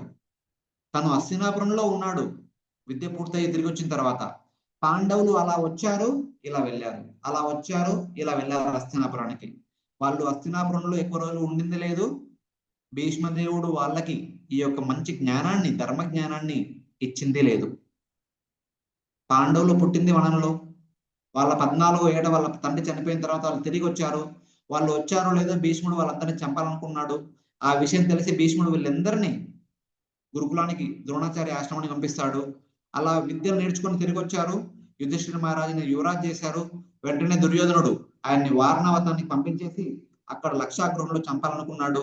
వాళ్ళ గృహాన్ని నుంచి తప్పించుకొని ఒక 6 సంవత్సరాల కాల పాటు దేశ పర్యటన చేసి చివరికి ద్రౌపది స్వయంవరంలో మళ్ళీ బయటపడ్డారు. అలా ద్రౌపది వివాహం చేసుకుని హస్తినాపురానికి వచ్చారో లేదో వెంటనే రాజ్యాన్ని 2 భాగాలు చేసి వాళ్ళని కాండ ప్రస్థానికి పంపించారు. అక్కడ వాళ్ళు వెళ్ళి కష్టపడి కాండవ వనాన్ని ఇంద్రప్రస్థంగా మార్చి రాజస్వ యజ్ఞాన్ని చేసిన వెంటనే వీళ్ళు జూతానికి పిలిచి హస్తినాపురానికి వాళ్ళని వెంటనే అటవులు పంపించారు. అటవుల్లోంచి తిరిగి వచ్చారో లేదో మహాభారత సంగ్రామం. అంటే భీష్మునికి పాండవులకి కలిసి కొంతకాలం ఉండి రాజ్యాన్ని ఎలా పరిపాలించాలి, ధర్మాన్ని ఎలా పాటించాలి, ధర్మాన్ని ఎలా రక్షించాలి, ధర్మాన్ని ఎలా బోధించాలి, ఈ విషయాల గురించి తెలుసుకునే అవకాశం రాలేదు. 300 ఏళ్ల పాటు విద్యాభ్యాసం చేసినటువంటి భీష్మదేవుని యొక్క విద్య అలా గాలిలో కలిసిపోకుండా ప్రపంచానికి అందించాలని చెప్పేసి భగవంతుడు యుధిష్ఠిర మహారాజు ఉదయంలో పరమాత్మగా ఆయన్ని ఒప్పుకోనివ్వలేదు. ఎంతమంది ఎన్ని మాటలు చెప్పినా సరే ఒప్పుకోనివ్వలేదు. ఎందుకోసం అంటే యుధిష్ఠిర మహారాజు ద్వారా భీష్మదేవుని యొక్క విద్య మనందరికీ లభించాలనే ఉద్దేశంతో, ధర్మం పట్ల ఆయనకు ఉన్నటువంటి అవగాహన మనందరికీ లాభం రావాలని చెప్పేసి ఈ విధంగా ఈయనని రాజవేషంలో తీసుకుని వెళ్ళి ఆయన ముందు ఉంచి ఆయన ద్వారా 36 రోజుల పాటు ఈ ధర్మాన్ని గురించి ఆయన బోధింపజేయడం జరిగింది. ఈ విషయాలన్నీ మహాభారతంలో చెప్పారు. వాటికంటే ముఖ్యమైనది ఏంటంటే భీష్మదేవుడు ఇప్పటి వరకు ఈ యొక్క రాజ సింహాసనం పట్ల ఉన్నటువంటి తమ బాధ్యతను నిర్వహించాడు. అవన్నీ పూర్తయిన తర్వాత తన హృదయంలో ఉన్నటువంటి నిజమైన భక్తిని ఆ భగవంతుని యొక్క సమక్షంలో వెలువరించే అవకాశం ఇప్పుడు లభించింది. ఎలాగైతే కుంతి మహారాణి తన హృదయంలో ఉన్నటువంటి భక్తిని అందరి సమక్షంలో వెలువరించిందో, అదే విధంగా భీష్మదేవుల వారు కూడా ఈ యొక్క రాబోయే 9వ అధ్యాయంలో తన హృదయంలో ఉన్నటువంటి శుద్ధ భక్తిని భగవంతుని చరణ కమలాల వద్ద సమర్పించారు. అందరి సమక్షంలో ఋషులు, మునులు, రాజర్షులు, బ్రహ్మర్షులు, ఎంతో మంది గొప్ప గొప్ప వ్యక్తుల సమక్షంలో తన భక్తిని ప్రదర్శించారు. ఆ విధంగా భీష్మదేవుని మనం అందరం ఆర్థికంగా తీసుకొని ఆయన అడుగుజాడలను అడగాలని చెప్పేసి, ఎందుకంటే ఆయన 12 మహాజనులు ఒక మహాజనుడు కాబట్టి ఆయన ద్వారా మనం పొందాల్సిన శిక్షని మనకి ఈ విధంగా అందింపజేశారు భగవంతుడు. సో సమయం అయింది, ఇక్కడతో ఆపేద్దాము. సో ఈ విషయం చెబుదామని చెప్పేసి నేను మొదటి శ్లోకాన్ని చదవమని చెప్పాను. హరే కృష్ణ. ఇక్కడతో ఆపేద్దాము. భక్తులకి ఏమైనా సంశయాలు ఉంటే కొన్ని ప్రశ్నలు తీసుకొని క్లాస్ ముగిద్దాము. హరే కృష్ణ. సూర్య ప్రకాష్ ప్రభు. హరే కృష్ణ ప్రభు. దండోత్ ప్రణామం ప్రభు. ప్రభు గట్టిగా మాట్లాడండి, మైక్ దగ్గర పెట్టుకొని. హరే కృష్ణ ప్రభు. దండోత్ ప్రణామం. మీరు చక్కగా అంతా వివరించారు ప్రభు, క్లుప్తంగా భీష్మదేవుడి గురించి. ఒక విషయం చెప్పారు, తను ఒక ఆడ మనిషితో వైరం పెట్టుకుంటారని. ఎవరు ప్రభు? అంబాలికల వాళ్ళు ఒకరా? మీరు మహాభారతం చదవలేదా? ఈ ప్రశ్న ఎందుకు వచ్చింది? నేను ఆ పేరు చెప్పలేదు అంటే మీరు అర్థం చేసుకుంటారు. చదివినాను ప్రభు, కాకపోతే confusion. Shikhandi. Okay okay. Shikhandi ఆయన భార్య. వాళ్ళు వసువుగా ఉన్నప్పుడు భీష్మదేవుని యొక్క భార్య శిఖండి. ఆమె అక్కడ వరంగన అనే ఆమెని ఫస్ట్ అంబగా, ఆ తర్వాత శిఖండిగా జన్మించి వాళ్ళిద్దరి మధ్య వైరంతో ఒకరి చావు ఒకరు కారణమయ్యారు. ఆమె వల్లనే ఆయన శాపగ్రస్తుడై ఇక్కడ భీష్ముడిగా పుట్టాడు. ఆమె వల్లనే ఆయన శాప విముక్తుడుగా అయిపోయాడు. Okay bro, thank you bro. Hare Krishna. Pavani Mataji, Hyderabad.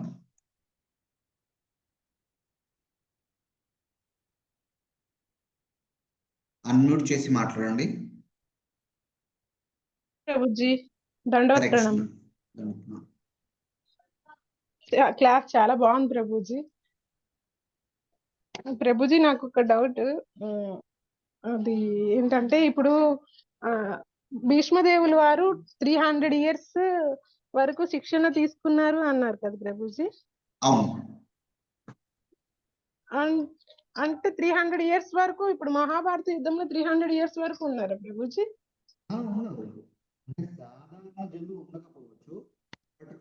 Prabhuji voice లో వస్తుంది.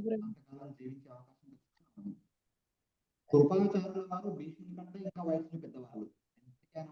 ప్రభుజీ వాయిస్ వినిపించడం లేదు ప్రభుజీ. హరే కృష్ణ.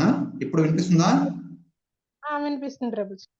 మహాభారత యుద్ధం జరుగుతున్నప్పుడు భీష్మదేవుని యొక్క వయసు 480 సంవత్సరాలు. పాండవుల వయస్సు, శ్రీకృష్ణుని వయస్సు 90 సంవత్సరాలు ఆ టైంలో. కృపాచార్యుని వయస్సు భీష్మదేవుని కంటే ఇంకో 100 సంవత్సరాలు పెద్దది. అయితే ప్రభుజీ భీష్మాచార్యుల వారు అష్టవసువులు పితృలోకంలో ఉంటారని విన్నాను. అంటే మీరు స్వర్గలోకం నుంచి అన్నారు కదా? స్వర్గలోకంలోనే ఉంటారు, పితృలోకంలో ఏం కాదు, వాళ్ళు స్వర్గంలోనే ఉంటారు. అంటే భీష్మదేవులకి పితృలోకంలో ఉంటారు, అర్ఘ్యాలు అర్పిస్తే మన పితృలకు కూడా చేరుతుంది అంటారు. అంటే ప్రవచనకర్తల ద్వారా విన్నాను.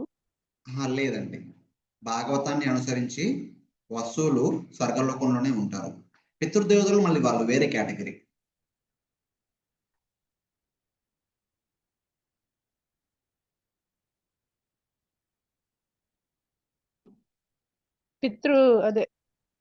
పితృదేవతలకి మన పితృదేవులకు కూడా వెళ్తాది అని విన్నాము భీష్మాచార్యులకి పూజిస్తే. అది ఇంతవరకు లేదండి, పితృదేవులకి ప్రత్యేక పూజలు ఉంటాయి. సో భీష్మదేవునికి మనకి పితృకార్యాలకు సంబంధం లేదు. ఆయన మనకి 12 మహాజనుల్లో ఆయన కూడా ఒక వ్యక్తి కాబట్టి ఆయన్ని మనం ఆ విధంగానే పూజించుకోవాలి. హరే కృష్ణ. జగత్ విలాస్ జగన్నాథ్ ప్రభు. హరే కృష్ణ ప్రభు, దండవత్ ప్రణామం. హరే కృష్ణ. అదే ఈరోజు కొద్దిగా గట్టిగా మాట్లాడండి రోజు, మైక్ దగ్గర పెట్టుకొని. ఈరోజు కుంతి ప్రార్థనల అనంతరం మీరు ధృతరాష్ట్ర ధర్మరాజు సంతాపం ఎలా యుద్ధం తర్వాత ఏ విధంగా బాధపడ్డారు అనేది వివరంగా చెప్పారు. అంటే అప్పుడు భారత యుద్ధానికి ముందు అర్జునుడికి ఈ యుద్ధం చేయడం వల్ల ఎన్నో అనర్థాలు, ఈ రాజులు బంధువులు అందరూ చనిపోతారు, ఇది చేయడం అనేది అప్పుడు అర్జునుడి కలత ప్రకారం భగవద్గీత ఉద్ధరించడానికి కోసమే అప్పుడు అలా చేశారని చెప్పారు. అలాగే ఇప్పుడు ధర్మరాజు దీనికి విచారించడానికి అంటే భగవంతుడు స్వయంగా చెప్పాల్సిన పరిస్థితి ఉన్నప్పటికీ కూడా భీష్ముడి చేత చెప్పించాలన్న దాంతో ఇలా చేశారని చెప్పారు. అంటే ఇది మాకు ఇది తెలియదు ప్రభుజీ, ఇంత ముందు తెలియదు. ఇప్పుడు చాలా బాగా మీరు డీటెయిల్డ్ గా చెప్పారు, చాలా బాగుంది. ఇది అంటే నాకు ఆ సందేహం మొన్ననే వచ్చింది, ఎట్లా ఇంతవరకు ఈ శ్లోకం వచ్చింది కాబట్టి ఇప్పుడు నివృత్తి అయింది. యాక్చువల్ గా నిన్న అడిగితే అది ముందు అయిపోను నేను అడిగేది. అది ఇవాళ మీరు అడగకపోయినా సరే కరెక్ట్ గా చెప్పేశారు, అంటే వివరణగా చెప్పారు, చాలా బాగా అర్థమైంది.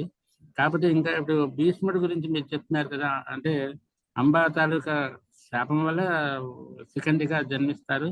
శిఖండితో వైరం వల్ల అంటే భీష్ముడు వివాహం చేసుకోడు కదా ప్రభుజీ, అంబా వివాహం చేసుకోడు కదా. వాళ్ళిద్దరూ దేవతలే కదండి, దేవతలే మనుషులుగా పుట్టారు. దేవలోకంలో వాళ్ళిద్దరు భార్య భర్తలే. అదే దేవతలే ఇప్పుడు కూడా భార్య భర్తలే, ఇప్పుడు కూడా దేవలోకంలో వాళ్ళు భార్య భర్తలే. అది ఆ విధంగా మీరు చెప్పారు, అది అర్థమైంది ప్రభుజీ. అదే వాళ్ళు తిరిగి వెళ్ళి మళ్ళీ వాళ్ళ స్థానాలలో చేరుకొని వాళ్ళ ధర్మాన్ని నిర్వహిస్తున్నారు. ఇప్పుడు దేవతలుగా వాళ్ళకి ధర్మం ఉంటుంది కదా, వాళ్ళ పనులు వాళ్ళకు ఉంటాయి. అది ఆ పాయింట్ కూడా ఇప్పుడే నాకు క్లారిఫికేషన్ వచ్చింది, బాగుంది, అర్థమైంది. బట్ ఇక్కడగా భూలోకంలో శాపానికి కారణంగా జన్మించినప్పుడు ఒకరినొకరు భార్య భర్తలే ఒకరినొకరు ద్వేషించుకుంటూ, ఒకరి పట్ల ఒకరు ద్వేషభావనతో, ఒకరి మృత్యు ఇంకొక కారణమై ఆ మృత్యు ద్వారా వాళ్ళు మళ్ళీ తిరిగి వాళ్ళ లోకానికి వెళ్ళిపోతారు. సరే, అది ఇప్పుడు కదా నాకు బాగా క్లారిఫై అయింది ప్రభుజీ. అదే ఇందుకే డౌట్ వచ్చింది, అడిగి అనమాట. సరే, బాగుంది ప్రభుజీ, చాలా చక్కగా చెప్పారు ప్రభుజీ. ఈ వృత్తాంతం ఇక భీష్మ ఈ రాబోయే శ్లోకాలు కూడా ఈ శ్లోకం బాగా మనం జ్ఞాపకం పెట్టుకుంటే ఇంకా ఇవన్నీ కూడా మనం జాగ్రత్తగా ఫాలో అవ్వచ్చు. హరే కృష్ణ ప్రభు, చాలా చక్కగా చెప్పారు. సో దీంట్లో ఒక విషయం అర్థం చేసుకోవాల్సింది ఏంటంటే, ఈ భౌతిక జగత్తులో భగవంతుడు మనల్ని అందరినీ తన యొక్క లీలలో భాగస్వాములను చేస్తాడు. మనకి తెలిసిన ఏ ఒక్క చిన్న విషయాన్నైనా సరే 10 మందికి తెలియజేసే అవకాశాన్ని మనందరికీ కల్పిస్తాడు. దానికి ఈ యొక్క ఘట్టమే ఒక మంచి ఉదాహరణ. సో భీష్మదేవునికి తెలిసినటువంటి ధర్మ జ్ఞానాన్ని వృధా పోనివ్వకుండా యుధిష్ఠిర మహారాజును ఒక మాధ్యమంగా చేసి ఆ ధర్మ జ్ఞానాన్ని ప్రపంచానికి తెలిసే విధంగా భగవంతుడు ఒక రకమైనటువంటి వాతావరణాన్ని సృష్టించాడు. సో అలా ప్రతి ఒక్కరి విషయంలో కూడా జరగవచ్చు. సో ఓకే, నెక్స్ట్ శ్రీకరణ్ డోమా వికేబి. హరే కృష్ణ ప్రభుజీ, ధన్యవాదాలు. హరే కృష్ణ మాతాజీ, ధన్యవాదాలు. మీరు చెప్పింది నాకు కొంచెం సరిగ్గా అర్థం కాలేదు ప్రభుజీ. ధర్మరాజుకు 10 మంది భార్యలు అందులో వరంగానా ప్రభుజీ? లేదండి, దక్ష ప్రజాపతికి 60 మంది కూతురులు, వాళ్ళలో 10 మంది కూతురులు ధర్మరాజుకి వివాహం ఇచ్చారు. ధర్మరాజు అంటే దేవతలు ధర్మరాజు, యుధిష్ఠిర మహారాజు. సో ఆ 10 మందిలో 10వ భార్య పేరు వసు. ఆమెకి పుట్టినటువంటి 8 మంది సంతానాన్ని కూడా వసువులు అంటారు. తల్లికి పుట్టిన పిల్లల్ని తల్లి పేరుతో పిలుస్తారు అన్నట్టు.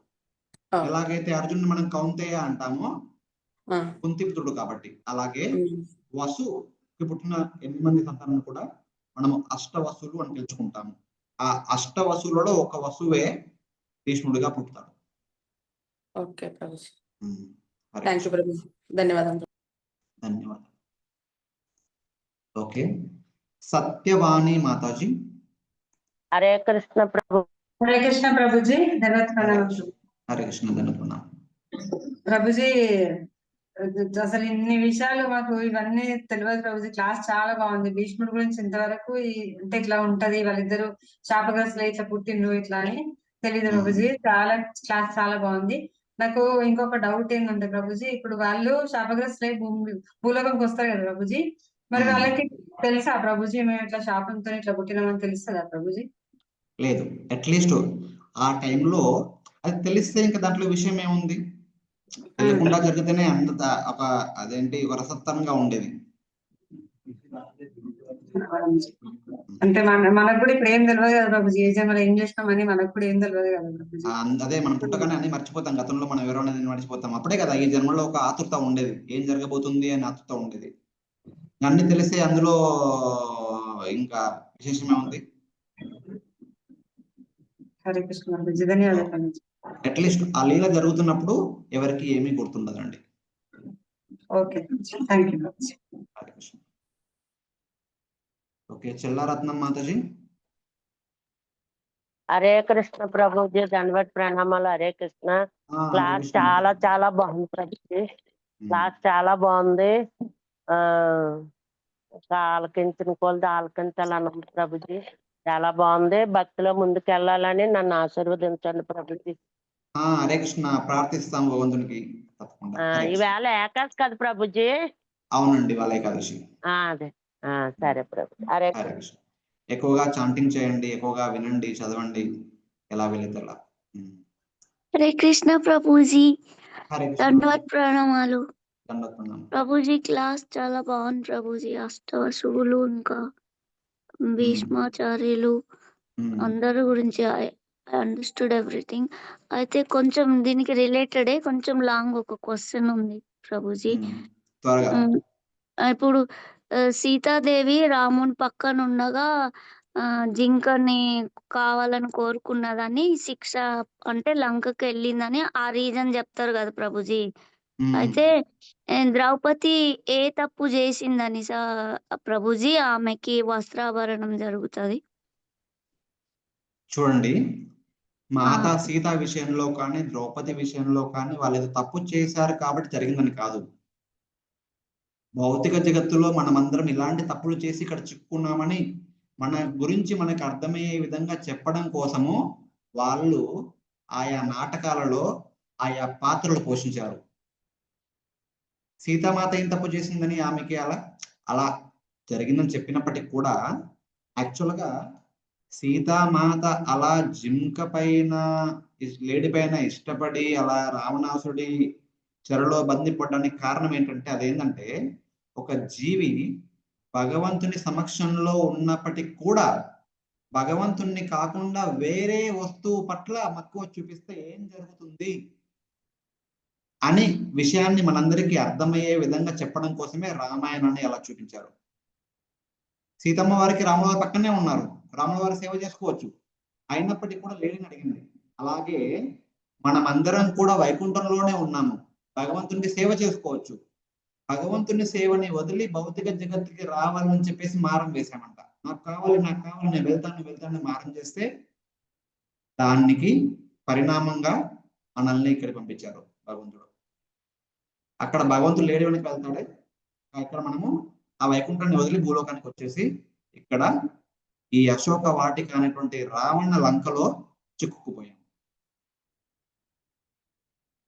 సో ఎలాగైతే సీతమ్మ వారికి రాముల వారి ఉనికి, రాముల వారికి సీతమ్మ వారి ఉనికిని చెప్పడం కోసం హనుమంతుడు సముద్రాన్ని దాటి లంకకు వచ్చి సీతమ్మ వారికి సమాచారాన్ని ఇస్తారో, అదే విధంగా భగవంతుని యొక్క ప్రతినిధి సప్త సముద్రాలు దాటి మన దాకా వచ్చి భగవంతుని యొక్క ఉనికిని మనందరికీ అందిస్తారు. ఎప్పుడైతే భగవంతుని గురించి మనం విని అర్థం చేసుకొని భగవంతుని పట్ల మన పూర్వ జ్ఞాపకాలు మళ్ళీ గుర్తెచ్చుకొని భగవద్ ధామానికి తిరిగి వెళ్ళే ప్రయత్నం చేస్తామో అప్పుడు మనల్ని ఆ హనుమంతుడు అనేటువంటి గురువు తీసుకెళ్లే ప్రయత్నం చేస్తాడు, తీసుకెళ్ళడానికి దారిని ఏర్పాటు చేస్తాడు. ఇది రామాయణం యొక్క సారాంశము. ఒక జీవి బద్ధజీవుడుగా ఎలా మారతాడు, ఒక బద్ధజీవి మళ్ళీ వైకుంఠానికి తిరిగి వెళ్ళి భగవంతుని యొక్క సేవని తిరిగి ఎలా పొందుతాడు అనే విషయాన్ని మనకి అర్థం అయ్యే విధంగా చెప్పేదే రామాయణం.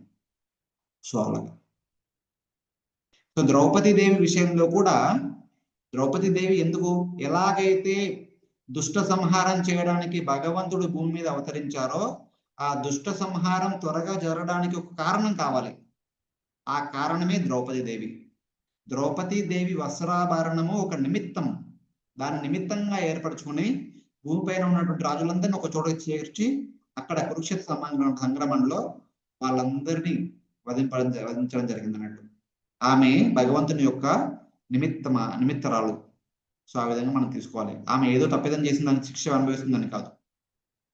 సో ఆ విధంగా మనం దాన్ని అర్థం చేసుకోవాలి. ఆమె భగవంతుని యొక్క శుద్ధ భక్తురాలు. ఆమె తప్పిదం చేసే అవకాశం ఏముంటుంది? ఏమి ఉండదు. హరే కృష్ణ. హరిప్రియ మాతాజీ.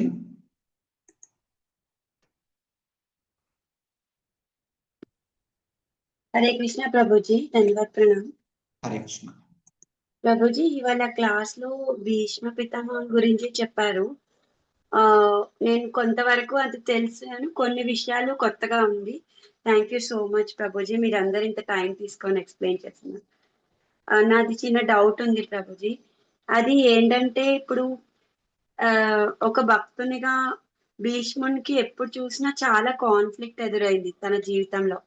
అంటే ఒకటి పెట్టుకున్నాడు ఆయన ఇచ్చిన మాట గురించి ఆయన జీవితం అంతా చాలా కష్టాలు పడాల్సి వచ్చింది. అంటే he has to face highest challenges. And నాకు ఏమనిపిస్తుందంటే అతను ఈవెన్ మహాభారతం కూడా by the time he dies before also he has to fight on the wrong side though he did not like it. అంటే మనం ఏం నేర్చుకోవాలి ప్రభుజీ ఆయన దగ్గర నుంచి? What is the message? As a భక్తుడిగా ఆయనకి కృష్ణుడికి రిలేషన్షిప్ ఎలా ఉండేది? ఇప్పుడు ఎలా అయితే మనం కుంతిదేవి గురించి నేర్చుకున్నామో అది క్లియర్ గా నాకు అర్థమైంది. ఇది కొంచెం ఎలా మనం దాన్ని అర్థం చేసుకోవాలి అంటే ఆయన దగ్గర అన్ని పవర్స్ ఉన్నాయి కానీ వాడలేడు ఆయన. అదే కృష్ణుడు ఆయనని అలానే చేయమని ఆయన ఉద్దేశమా అలా ప్రభుజీ? అలా ఏం కాదు. చూడండి, వీళ్ళందరూ భగవంతుని యొక్క భక్తులు మరియు బాధ్యతలో ఉన్నటువంటి దేవతలు. వసువులు అంటే బాధ్యతాపరమైనటువంటి దేవతలు. ఒక బాధ్యతలో ఉన్నటువంటి వ్యక్తి బాధ్యతారహితంగా ఎవరి దగ్గర అయితే చెడుగా ప్రవర్తించకూడదో వాళ్ళ దగ్గర ఇంకా చెడుగా ప్రవర్తిస్తే, చిన్నదైనా సరే పెద్దదైనా సరే, దాని పర్యవసానాలు ఎంత కఠినంగా ఉంటాయో మనందరికీ అర్థమయ్యే విధంగా చెప్పేటువంటి ఘటనే భీష్ముడు. తన ఒక్క జీవితంలోనే 8 మంది వ్యక్తుల యొక్క కష్టాన్ని అనుభవించాలి. అందుకే ఆయన అంపశయ్య పైన ఒక 60 రోజుల పాటు వంటి నిండా బాణాలతో అంత బాధ అనుభవించాల్సి వచ్చింది. ఎందుకు అంటే ఒక బ్రాహ్మణుని యొక్క సంపత్తిని తస్కరించాలని కోరుకున్నాడు కాబట్టి. ఇదే విషయాన్ని 10వ స్కందంలో భగవంతుడు స్వయంగా చెప్తాడు. నృగ మహారాజుని ఉద్ధరించిన తర్వాత ఎందుకు మనం ఇంకెవరి సంపత్తిని దొంగలించినా చిన్న శిక్ష పడవచ్చు, కానీ బ్రాహ్మణుని సంపత్తి కనుక ఎవరైతే తమ జీవితాన్ని భగవంతుని సేవకి కనుక అర్పించినటువంటి వాళ్ళ యొక్క సంపత్తిని కనుక చిన్నదైనా సరే దొంగలించినా కూడా ఒక పెద్ద శిక్ష పడుతుంది. వాళ్ళ విషయంలో మనం ఎప్పుడూ జాగ్రత్తగా ఉండాలి. ఆ విషయాన్ని మనకి అందరికీ అర్థమయ్యే విధంగా చెప్పడం కోసమే భీష్మదేవుని యొక్క జీవితం. తర్వాత రెండవది, ముందు వెనుక ఆలోచించకుండా ఒక మాట ఇచ్చేసి ఆ మాట కోసము బద్ధుణ్ణి కాకూడదు. ధర్మం కోసము మాట ఇవ్వచ్చు, ధర్మం కోసము బద్ధులు అవ్వచ్చు, కానీ మాటే ధర్మంగా మారకూడదు. అఫ్ కోర్స్ అనే విషయాన్ని అర్థం చేసుకుంటాము. రామాయణం ఏం చెప్తుంది మనకి? ప్రాణ జాయే పర్ వచన జాయే. ప్రాణం పోయినా సరే మాటని పోగొట్టకూడదు అని చెప్పేసి. అక్కడ ఏంటి అన్నమాట?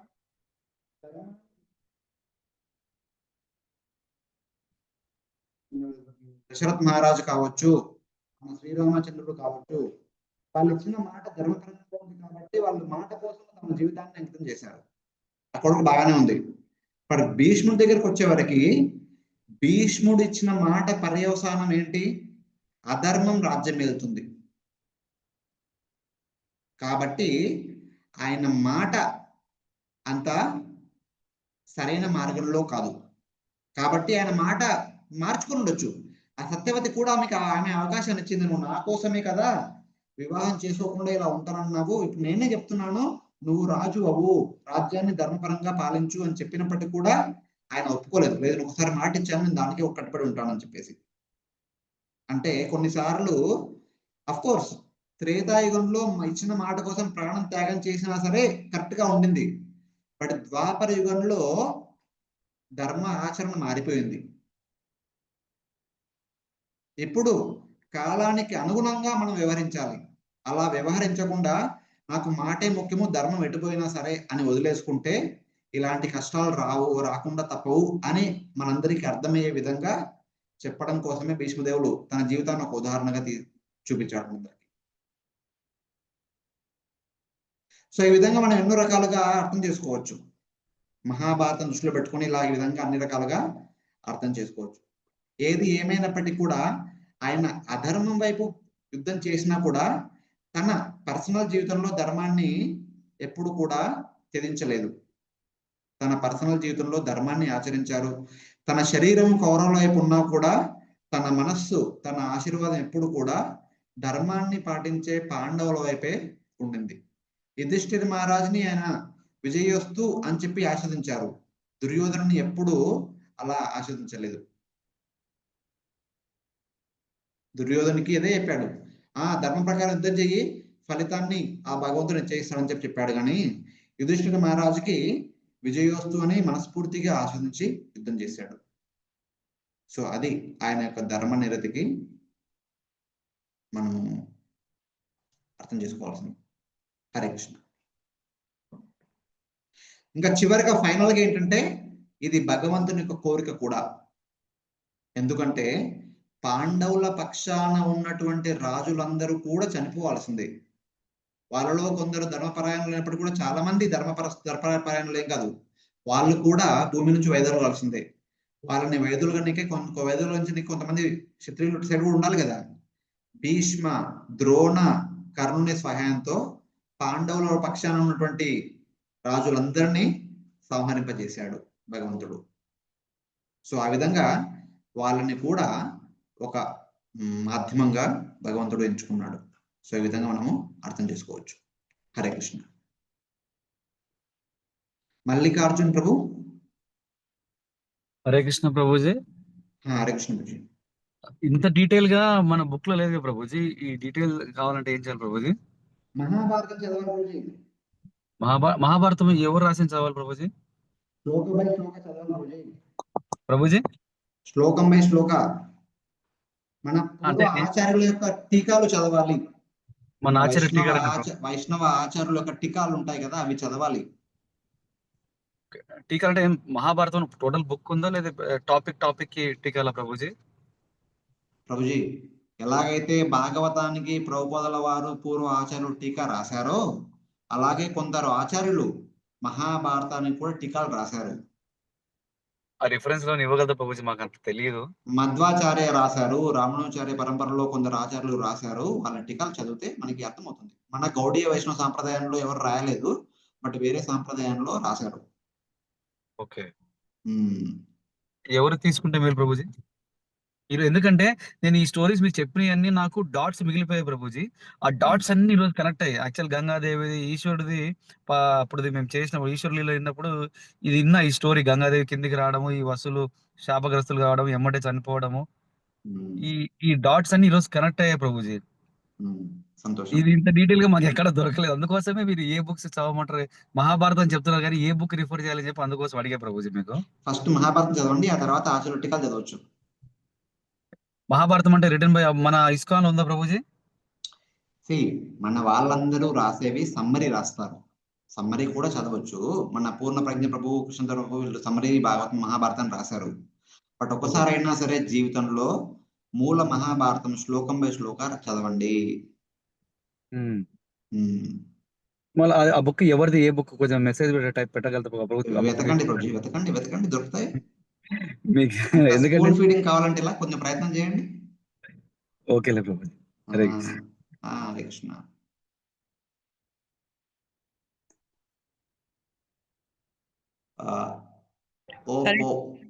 హరే కృష్ణ ప్రభుజీ. లాస్ట్ లో 7 మహాదేవుల్లో భీష్ముడు ఒకరు అని చెప్పారు కదా. 7 మహాదేవులు కాదండి, 8 మంది వసుల్లో ఆయన ఒకరు, అష్టవసుల్లో ఆయన ఒకరు. ఓకే ప్రభుజీ. ప్రభుజీ పితృదేవతలు అంటే ఎవరు ప్రభుజీ? ఇప్పుడు దేవతలలో చాలా రకాలు ఉంటారు. మనము 33 కోట్ల దేవతలు అంటారు కదా. హరే కృష్ణ. వినిపిస్తుంది కదా. 33 రకాల దేవతలు. యాక్చువల్ గా దేవతలలో 33 గ్రూపులు ఉంటాయి అన్నట్టు. ఒకటి ఆదిత్యులు, రుద్రులు, అగ్నిదేవతలు, వాయుదేవతలు, వసుదేవతలు, పితృదేవతలు, సాధ్య దేవతలు, సిద్ధచారణ విద్యాధర దేవతలు, గంధర్వ అప్సర దేవతలు, కిన్నర కింపురుషులు, ఇలా విశ్వదేవతలు అని చెప్పేసి 33 రకాల ప్రముఖ దేవత రకాలు ఉంటారు. వాళ్ళలో ఒక రకము వసుదేవతలు. ఓకే ప్రభుజీ. పితృదేవతలు అంటే మన పితృదేవతలు కాదు. చూడండి, పితృదేవతలు అంటే ఒక పితృలోకం అంటే ఒక లోకం ఉంటుంది. ఆ లోకంలో కూడా దేవతలు ఉంటారు. వాళ్ళకి కొన్ని నియామకమైన విధులు ఉంటాయి. మన ముల్లోకాలని పాలించే క్రమంలో వాళ్ళకి కొన్ని విధులు ఉంటాయి. ఎలాగైతే స్వర్గలోకంలో ఇంద్ర, వరుణ, వాయు వీళ్ళందరూ ఉన్నారు కదా, అలాగే పితృలోకంలో పితృదేవతలు కూడా ఉంటారు. మన పూర్వీకులు ఎవరైనా సరే ఇష్టపడి స్వర్గలోకానికి వెళ్ళాలనుకుంటే వాళ్ళు స్వర్గలోకానికి వెళ్ళి ఉంటారు వాళ్ళు చేసిన పుణ్యానికి ఫలితంగా. అలాగే కొంతమంది మన పూర్వీకులు పితృలోకానికి వెళ్ళాలనుకుంటుండొచ్చు. పితృలోకానికి వెళ్ళే సాధన చేసి వాళ్ళ పితృలోకానికి వెళ్ళి ఉంటారు. అక్కడ ఆల్రెడీ ఒక లోకం ఉంది, అక్కడ మెయిన్ దేవతలు ఉంటారు. కానీ దాని గురించి విని అర్థం చేసుకుని అక్కడికి వెళ్ళాలని కోరికతో సాధన చేసి అక్కడ కూడా కొంతమంది మన పూర్వీకులు వెళ్ళి ఉంటారు.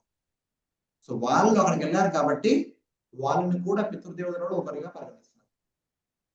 సో ఆ విధంగా ఎలాగైతే అమెరికా వాస్తవులు ఉంటారు, మనం భారతదేశం నుంచి కూడా కొంతమంది అమెరికా గురించి విని అర్థం చేసుకుని అక్కడికి వెళ్ళి పై చదువులు చదివి ఉద్యోగం చేయాలనుకుంటారు. అలా భారతదేశం నుంచి అమెరికాకి వెళ్ళిన వాళ్ళు మెల్లమెల్లగా వాళ్ళకి అమెరికా గ్రీన్ కార్డ్ వస్తుంది. అప్పుడు వాళ్ళకు కూడా అమెరికా పౌరత్వం వస్తుంది. అప్పుడు వాళ్ళని కూడా మనం అమెరికన్లు అనొచ్చు.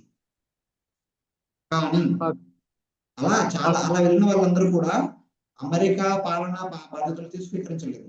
అమెరికాలో ఎంపీ, ఎమ్మెల్యే, తర్వాత ప్రైమ్ మినిస్టర్, ప్రెసిడెంట్ కాలేదు.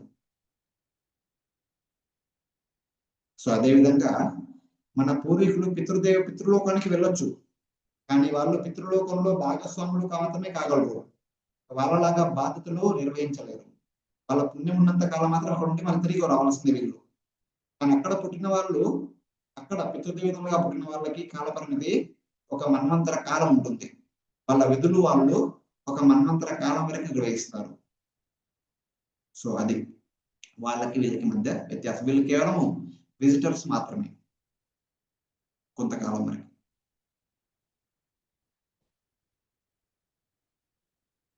సో హరే కృష్ణ. ధనలక్ష్మి మాతాజీ 27. हरे कृष्णा प्रभु जी। हरे कृष्ण। दंडवत प्रणाम प्रभु जी। हरे कृष्ण। ప్రభుజీ ఇస్కాన్ లో ముఖ్యంగా మనకి నియమాలలో ఆనియన్ గార్లిక్ తినకూడదు అంటారు ప్రభుజీ, దాని గురించి కొంచెం వివరణ ఇవ్వండి ప్రభుజీ. చూడండి, ఇస్కాన్ లో ఆనియన్ గార్లిక్ పక్కన పెట్టండి. దానికంటే ముఖ్యమైన విషయం, ఇస్కాన్ అని కాదు, ఏ వైష్ణవ సాంప్రదాయములు పాటించేటువంటి భక్తులైనా కూడా భగవంతునికి నైవేద్యం పెట్టకుండా మనం ఏది స్వీకరించరాదు. ఈ యొక్క సృష్టిలో వచ్చిన ప్రతిదీ కూడా భగవంతుని కృప వల్లనే. దాన్ని స్వీకరించే ముందు అది మనకి ఇచ్చినటువంటి భగవంతునికి అర్పించి ఆయన యొక్క ప్రసాదాన్ని స్వీకరించాలి. కానీ భగవంతునికి ప్రసాదాన్ని అర్పించే దాన్ని ఏదంటే అది అర్పించకూడదు. అరే ఇది నాకు ఇష్టం కదా అని చెప్పేసి భగవంతునికి అర్పించి తీసుకోకూడదు. మాంస పదార్థాలు, మత్తు పానీయాలు, మద్యపానాలు, తర్వాత ఈ యొక్క ఆనియన్ గార్లిక్ లాంటివన్నీ కూడా వర్జితము. వాటిని మనము భగవంతునికి అర్పించకూడదు, కావున మనం కూడా సేవించకూడదు. అంతే, సింపుల్. ధన్యవాదాలు. చాలా మంది చాలా చెప్తూ ఉంటారు, వాటిలో ఆరోగ్యకరమైనటువంటి ఎన్నో విలువలు ఉన్నాయి, వాటిని మనం స్వీకరించాలి, మనం ఆరోగ్యం బాగుంటుంది, అది బాగుంటుంది, రుచి ఉంటుంది, ఇవి ఎన్నో అంటారు. మనం కనుక విష్ణు భక్తి పాటించాలి అంటే, మనం భక్తులుగా ముందుకు వెళ్ళాలి అంటే, మన శాస్త్రాలన్నీ మనకేం చెప్తున్నాయంటే భగవంతునికి సమర్పించిన నైవేద్యాన్ని మాత్రమే ప్రసాదంగా స్వీకరించాలి. ఆ ప్రసాదంలో ఇలాంటి పదార్థాలన్నీ వర్జితము. వాటిలో ఎన్నో ఔషధ గుణాలు ఉండొచ్చు, ఎన్నో పోషక విలువలు ఉండొచ్చు, అయినప్పటికీ కూడా అవి భక్తికి అనుకూలము కాదు కాబట్టి భగవంతునికి అర్పించకూడదు, మనం వాటిని సేవించకూడదు. ఇది శాస్త్రం యొక్క ఆదేశము, మన గురువుల యొక్క ఆదేశము. దాన్ని పాటించడం మన ధర్మం. హరే కృష్ణ.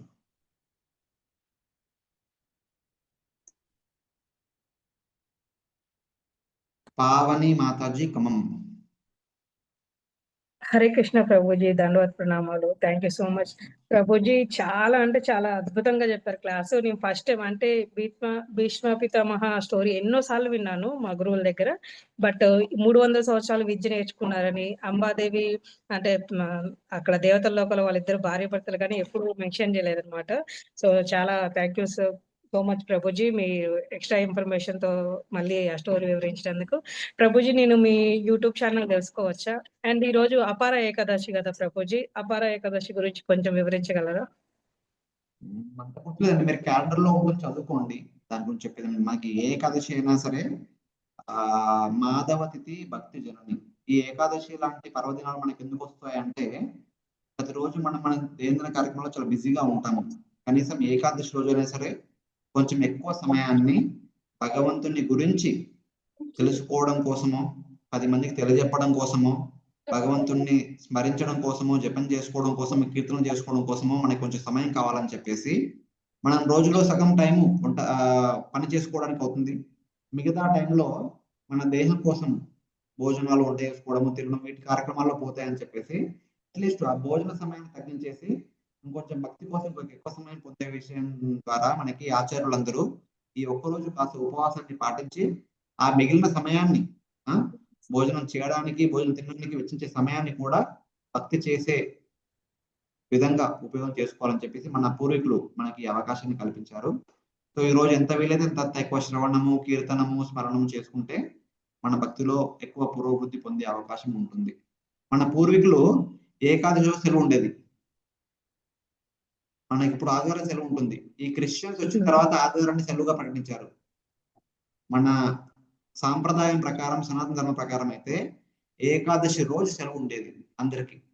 ఆ రోజు వాళ్ళ యొక్క వృత్తి ధర్మాలన్నీ పక్కన పెట్టేసి భగవత్ పారాయణంలో వాళ్ళు ఆ రోజంతా గడిపేవాళ్ళు. మీరందరూ తెలుగు చూసి మన తెలుగు రాష్ట్రంలో చూసుంటారు. చిన్నప్పటి నుంచి శివరాత్రికి, తొలి ఏకాదశికి పనులన్నీ పక్కన పెట్టేసి పూర్తి దైవ కార్యక్రమాలు చేస్తారు. చివరికి రాత్రి పూట పడుకోకుండా కూడా జాగారం చేసి భజనలు, కీర్తనలు చేసేవాళ్ళు. దూరదర్శన్ వచ్చిన తర్వాత సినిమా చూడడం మొదలెట్టారు, కానీ అంతకుముందు అయితే భజనలు, కీర్తనలు చేసేవాళ్ళు. సో అదే ఎన్నో తరాల నుంచి వస్తుంది అన్నట్టు. ఏకాదశి మనకి సెలవు యాక్చువల్గా. ఆ రోజు పనులన్నీ పక్కన పెట్టి ఇలా భక్తి కార్యక్రమాలు చేయాలని చెప్పేసి అది మెయిన్ ఉద్దేశం, ఏ ఏకాదశి అయినా సరే. సో అది అండ్ ప్రభు, ఇంకో స్మాల్ రిక్వెస్ట్ ప్రభుజీ, అంటే మీరు క్లాసెస్ ఏ వర్డ్ కూడా మిస్ అవ్వద్దనే ఉద్దేశంతో చెప్తున్నాను. మీరు ఇలా పట్టుకొని అటు ఇటు సైడ్ తిరుగుతుంటే మాకు వాయిస్ చిన్నగా వస్తుంది ప్రభుజీ, కొంచెం అది చెక్ చేసుకోరా ప్లీజ్. అంటే మీ ఏ వర్డ్స్ కూడా మిస్ అవ్వకూడదని. అండ్ ప్లీజ్ మీ WhatsApp channel, sorry YouTube channel పేరు చెప్పరా ప్రభుజీ? నాకంటూ ఏం లేదండి, ఇప్పుడు ఈ లెక్చర్స్ అన్ని మన ప్రణవంతుడు వాళ్ళ ఛానల్లోనే వస్తాయండి. మీకు ఇంతకుముందు ఇంగ్లీష్ లో ఏదో ఎక్కడ పోస్ట్ చేస్తారు అని చెప్పన్నారు. నాది భక్తి విభక్ష క్లాస్ అన్ని ఇంగ్లీష్ ఛానల్లో ఉంటాయి. అది systematic study of Bhagavad Gita and Bhagavatam అని చెప్పేసి ఒక ఛానల్ ఉంది. దాంట్లో అన్ని ఆంగ్లంలో ఉంటాయి క్లాసులు అన్ని. తెలుగులో systematic study of Bhagavad Gita, systematic study of BG and SB. Okay, thank you so much Prabhuji. Hare Krishna. Hare Krishna. బాగా సమయం అయింది, 8:30 అవుతుంది. ఈ రోజు ఇక్కడితో ఆపేద్దాము. మళ్ళీ కలుద్దాము. హరే కృష్ణ. గ్రంథరా శ్రీమద్ భాగవతం की जय, श्रील प्रभुपाद की जय, अनंत कोटि वैष्णव भक्तवृंद की जय। वांछाकल्पतरुभ्यश्च कृपा सिंधु भैव च पतितानां पावनेभ्यो वैष्णवेभ्यो नमो नमः। हरे कृष्ण।